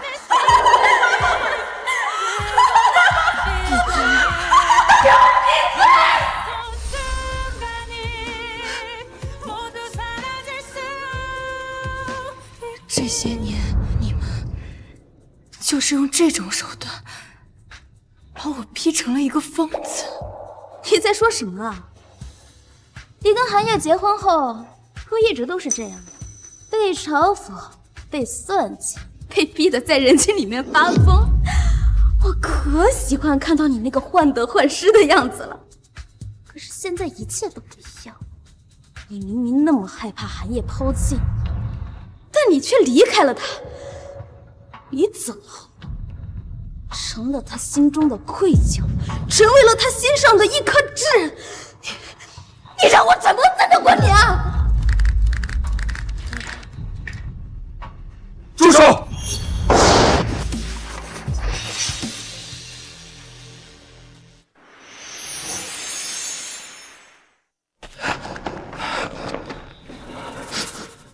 是汽油。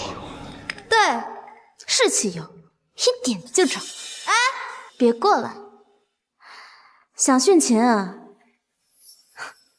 再往前走一步试试。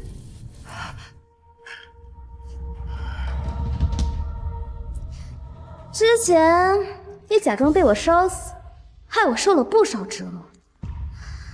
现在啊，就成全，让你梦想成真，好不好啊？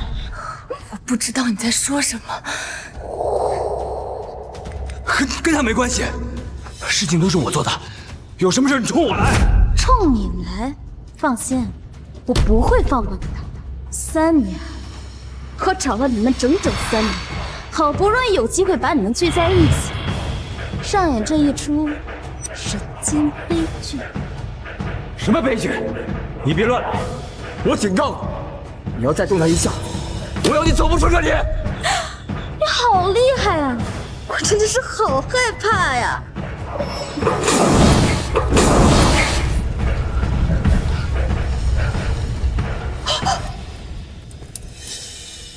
好，江一云，这件事情我都认，但是跟他没关系，事情都是我安排的，你让他走，我留下。傅寒夜，你还是真不够了解我的，就这点报复可不够。我只想看到你们因为他去死，心爱的人为了自己被烧得死无全尸，这才是最残忍的。你们准备谁来换他？怎么不说话了？你们不是很爱他的吗？救我！不管是谁，你们快来救我！你们死不死的没有关系，我活着就行了。原来这才是你的真面目啊！看来你跟我一样，都是那么的无耻。是，我本来就没有这么高尚。只要我能活着，我牺牲什么都可以。你们不是很爱我吗？把我换回去，我会记得你们的好的。可是他们会死，他们死了，不会难过吗？那又怎么样？死了就死了，他们死了，跟我有什么关系？我活着不就好了吗？你们看到了吗？这就是你们爱的不可自拔的小白花，他想让你们去死啊！看什么？你们要是真的为我好，就把我换出去。你们不是最舍不得我？你说什么？我替他去死！我替他去死！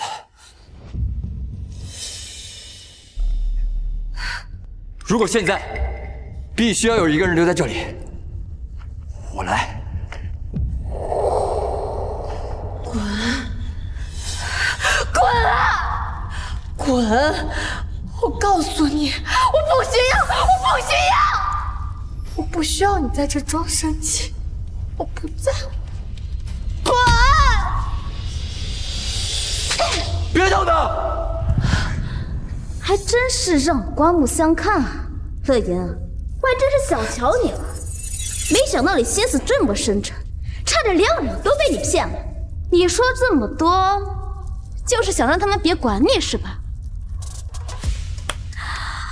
好感人啊！我都快被你们感动哭了。可惜啊，他们不听你的，非要替你去死。那就选一个吧。选我？想死也不用那么着急，万一他舍不得你死。傅寒夜，你呢？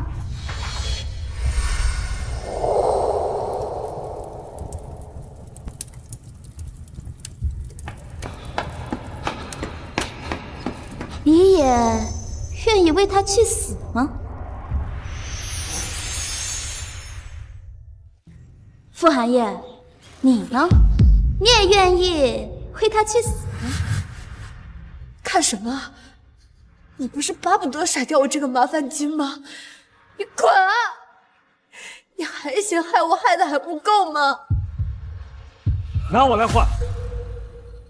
这条命本来就是我欠他的，他已经为我死过一次了。洋洋，我知道你是不想有人为你牺牲，所以你才说出这么过分的话。但是这一次，为了你，我愿意，我可以牺牲。你以为这样我就会原谅你吗？我告诉你，你死了，我很快就会忘记你。寒夜，你说的对，你说的对。如果现在这里非要有一个人去死，那这个人就是你。你快去，你去了就能救乐影，这就是你的救赎。去啊！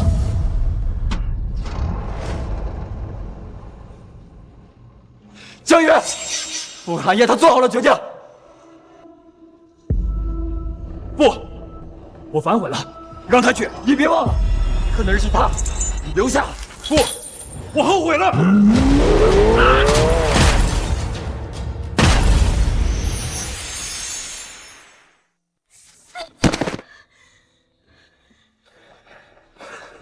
不要，没事吧？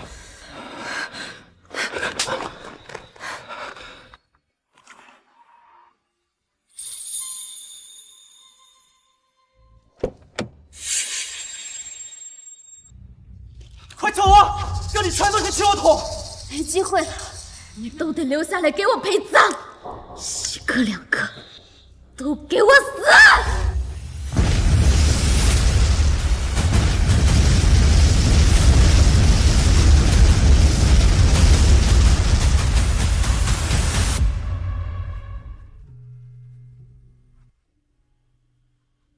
没什么事情，就是太太的脑子里有一块淤血，目前还不知道有什么后果，等下次复查就能得出结论了。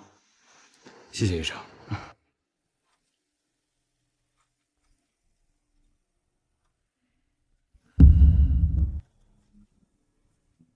洋洋，你醒了。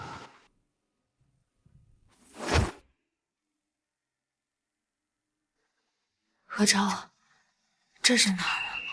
这，先下去。是。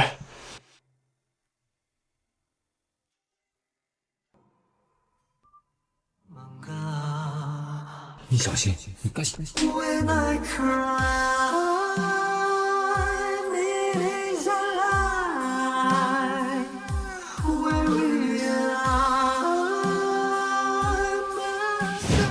傅寒夜，这到底是哪儿？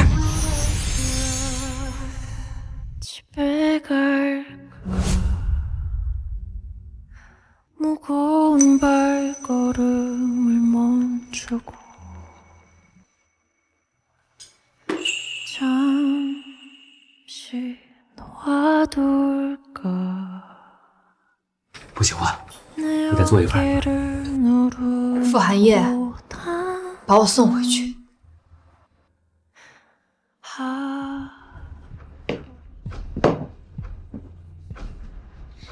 你又在说气话。洋洋，我会用尽一切办法补偿你。没有人比我更爱你，你知道的。我不需要。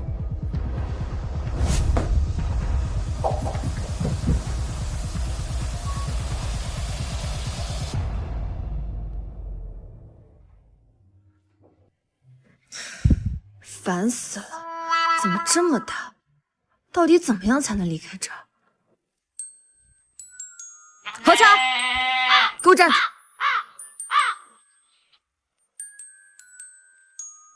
告诉我，怎么样才能离开这里？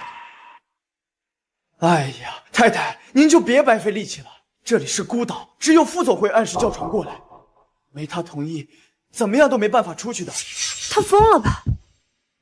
是，自从你离开没多久，他就疯了，还差点死了。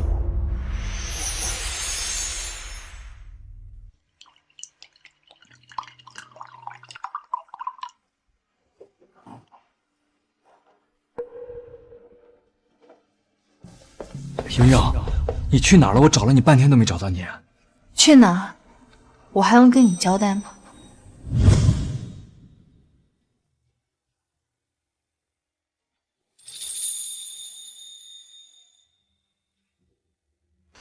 老公，你去哪儿了？你怎么这么晚才回来啊？我去哪儿？需要告诉你吗？不被你重视的每一秒，我都在撤回对你的好，自作多福情结果变成了打扰。莹莹，我知道，现在的这一切都是我自找的。这是什么？土的冒泡！你说什么？没什么，是江逸云以前喜欢这种土里土气的烛光晚餐吗？你不记得今天什么日子了？什么日子？你弄疼我了？你忘了今天是我们结婚纪念日吗？是。怎么了？你怎么可能忘记？你向来都是记得最清楚的，你从来没有忘记过。是，我就是忘了。怎么了？我们都要离婚了，我忘记结婚纪念日不行吗？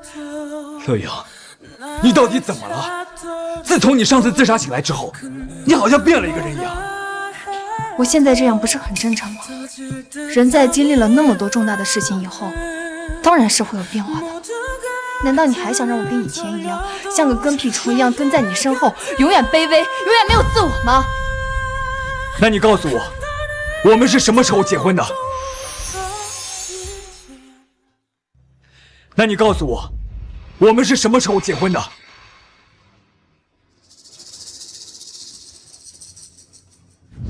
你忘记了对不对？你失忆了。完了，他知道我失忆，就更加不会跟我离婚了。你胡说什么呀？你不是不爱我，你只是忘记了。等你想起来，你就不会舍得离开我了。有病！乐莹，太好了，他只是不记得我了。何超，太太只是不记得我了，他是爱我的。只要他想起来，他就会知道他有多爱我。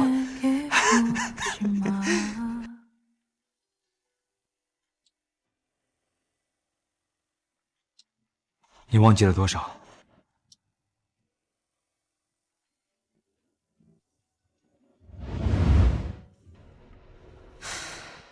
我没有忘记，我就是不爱你了。你还要我说多少遍？你不要说这样的话，你只是失忆了，我不跟你计较。等你想起来，我再跟你算账。傅寒夜，你有完没完？你根本就不爱我，你对我一点都不好，我为什么要待在你的身边？就算失忆了，那又怎么样呢？我更喜欢现在的自己。我根本就不爱你，我早就想离开你了。不是的，我们只是吵架，我跟你解释过了，我偏执，是执念在作怪。我自以为我放不下江逸云，但现在你明白了，我也明白了。我不明白。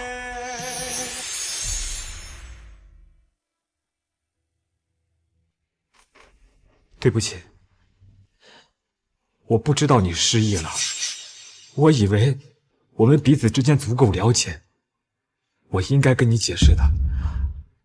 如果你真的是想为我好，就放我走，给我自由。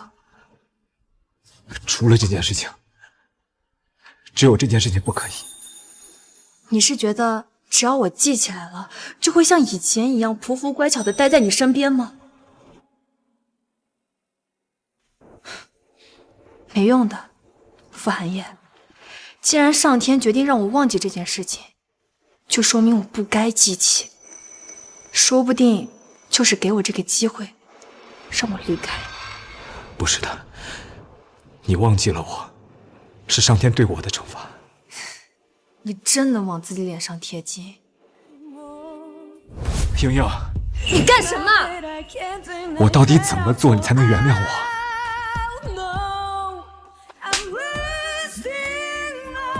疼吗？这样的巴掌，我挨了100个，我没有办法原谅。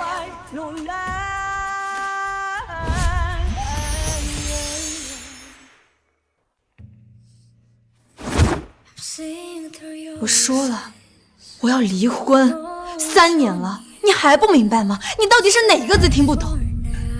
不是的，你只是失忆了，你只是暂时忘记了对我的感情，你想起来就好了。我为什么要想起来？就因为你跟江逸云之间是清白的，但我之前受到的那些伤害都是真实的。我要跟你离婚的决心也绝无可能更改。还是你觉得只要我记起来了，我就会像以前一样卑微轻贱，你勾一勾手指头，我就能原谅你？我没有这样想过。我刚醒过来的时候，失去了一切记忆，我很害怕。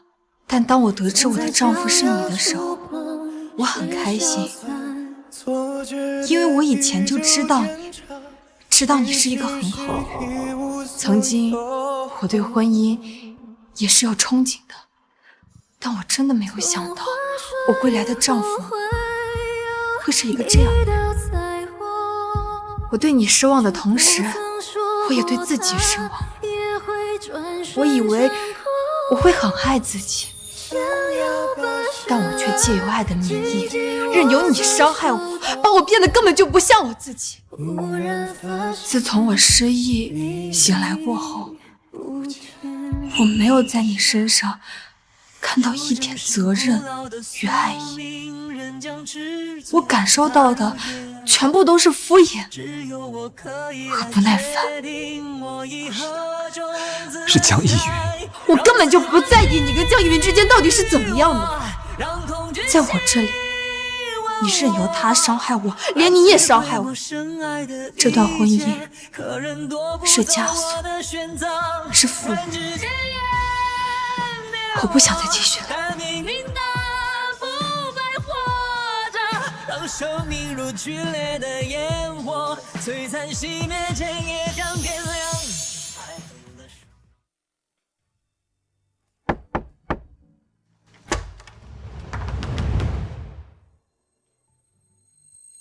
莹莹，你烦不烦？你不喜欢玫瑰啊？那雏菊呢？我也不喜欢，我什么都不喜欢。莹莹，你玫瑰不喜欢，雏菊不喜欢，车子、房子、股份，只要我能给你的，我都可以给你。我真的没有别的办法了。无论怎么样，我都不想和你分开。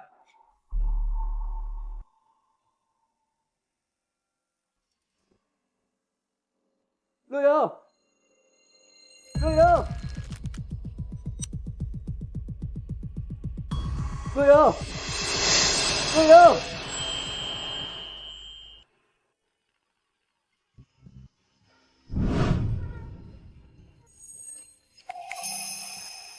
乐阳，你等我。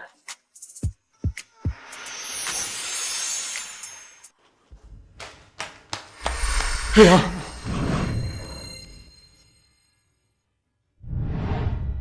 我就知道你一定会找到我的。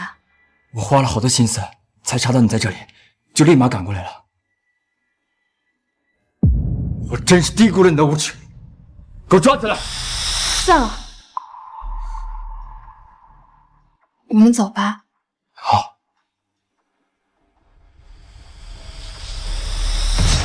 林勇，副总。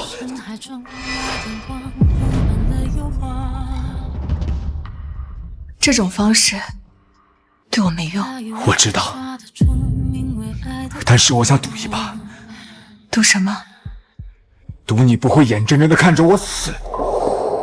你每离开一步，我就会把刀子插进去一层。反正你离开，我也没有活下去的意义了。你以前就是用这种方式逼我，让我去做我不愿意做的事吗？就算是吧，但是这是最后一次了。傅寒夜，你随意，你威胁不到我。太太，副总会死的！太太，副总会死的！别叫我太太！滚！你以为用这种下三滥的手段爬上我的床，我就会喜欢你？不可能！我只是想，如果我有了，或许我有了孩子，你就不会再去找江映宇。难道孩子就是你用来争宠的工具？如果是这样，我希望你永远都怀不上孩子。就算是怀上，你也必须给我打掉！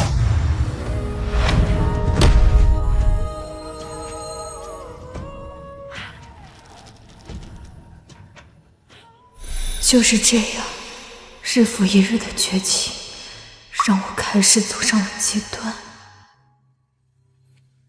乐阳，难怪我想忘记，难怪我什么都记不。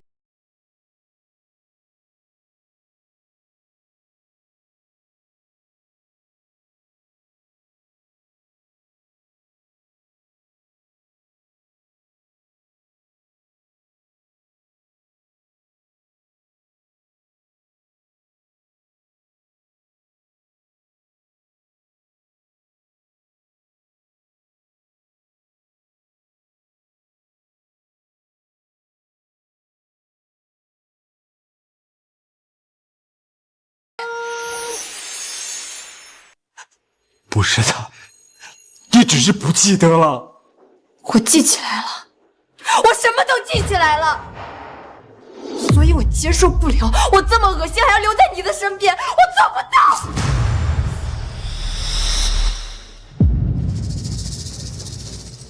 乐莹，不要太过分了，寒夜他已经给你道过歉，你还……妈，都是我的错。当初我醒过来，他就是这么警告我的。你的那些朋友也是这么警告我的，让我不要不识好歹。傅寒夜，跟你在一起，我太累。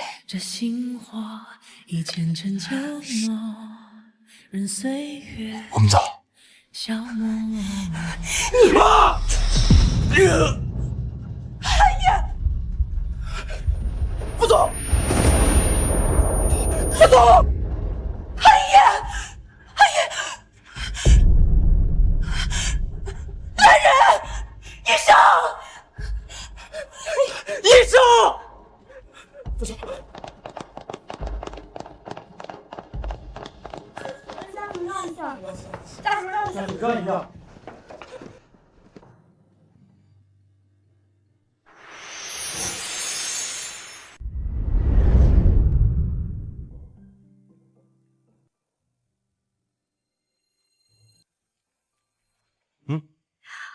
谢谢。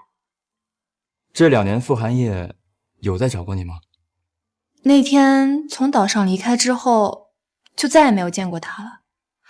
我跟他已经把话说得很清楚了，他也应该慢慢想通了吧，毕竟连离婚协议都送过来了。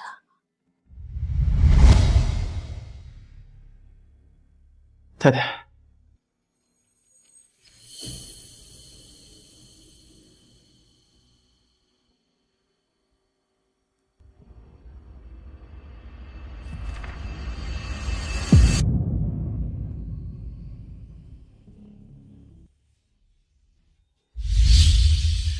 皆大欢喜，还好他把离婚证送来了，这样我们就可以举办婚礼了。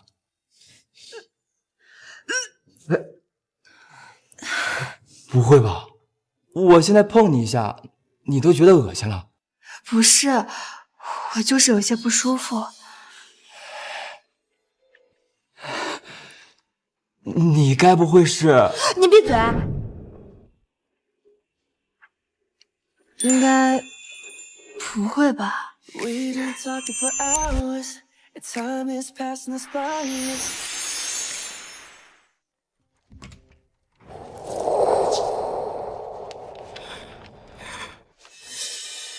不会吧？快看，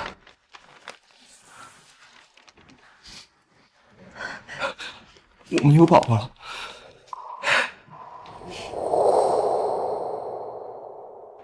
慢点，都怪你！我们又有宝宝了。我先去开车，你在这等我一会儿啊。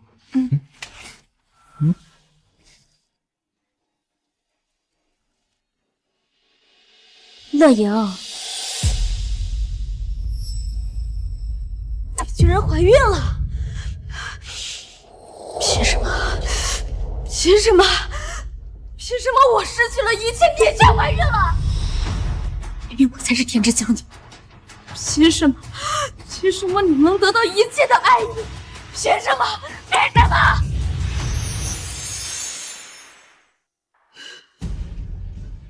我不想听你胡搅蛮缠，你应该去自首。自首？我做了那样的事情，就算自首，你觉得法也会放过我吗？可你的这一切，都不是我造成的。曾经的我跟你一样，以为他身边只有我一个女人就不会变心。可像他那样的男人，想要变心何其容易。你不应该把时间都放在对付别的女人身上，这根本就是浪费精力。你是在嘲讽我？你明知道他在找我，你明知道他不会放过我，所以你嘲讽我是你。我恨死你了！我要杀了你！我要杀了你！小心！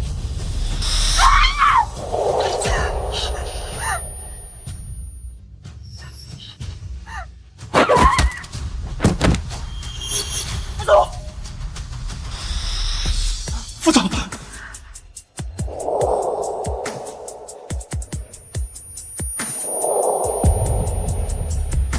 哎呀！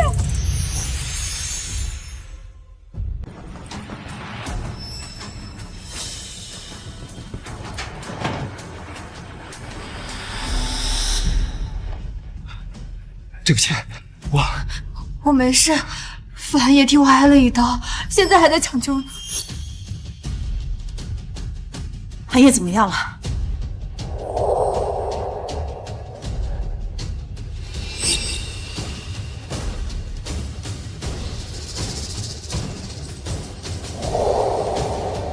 又是他干的是吗？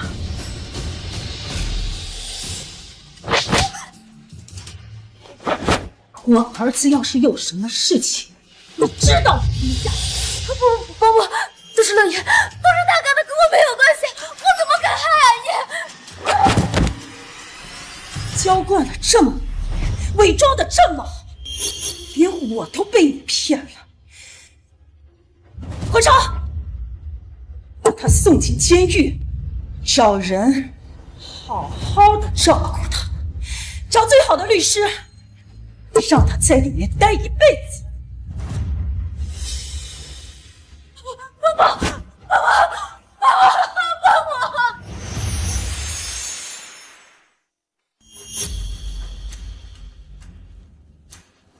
不怪你，这一切都是你儿子惹出来的，他也是受害者。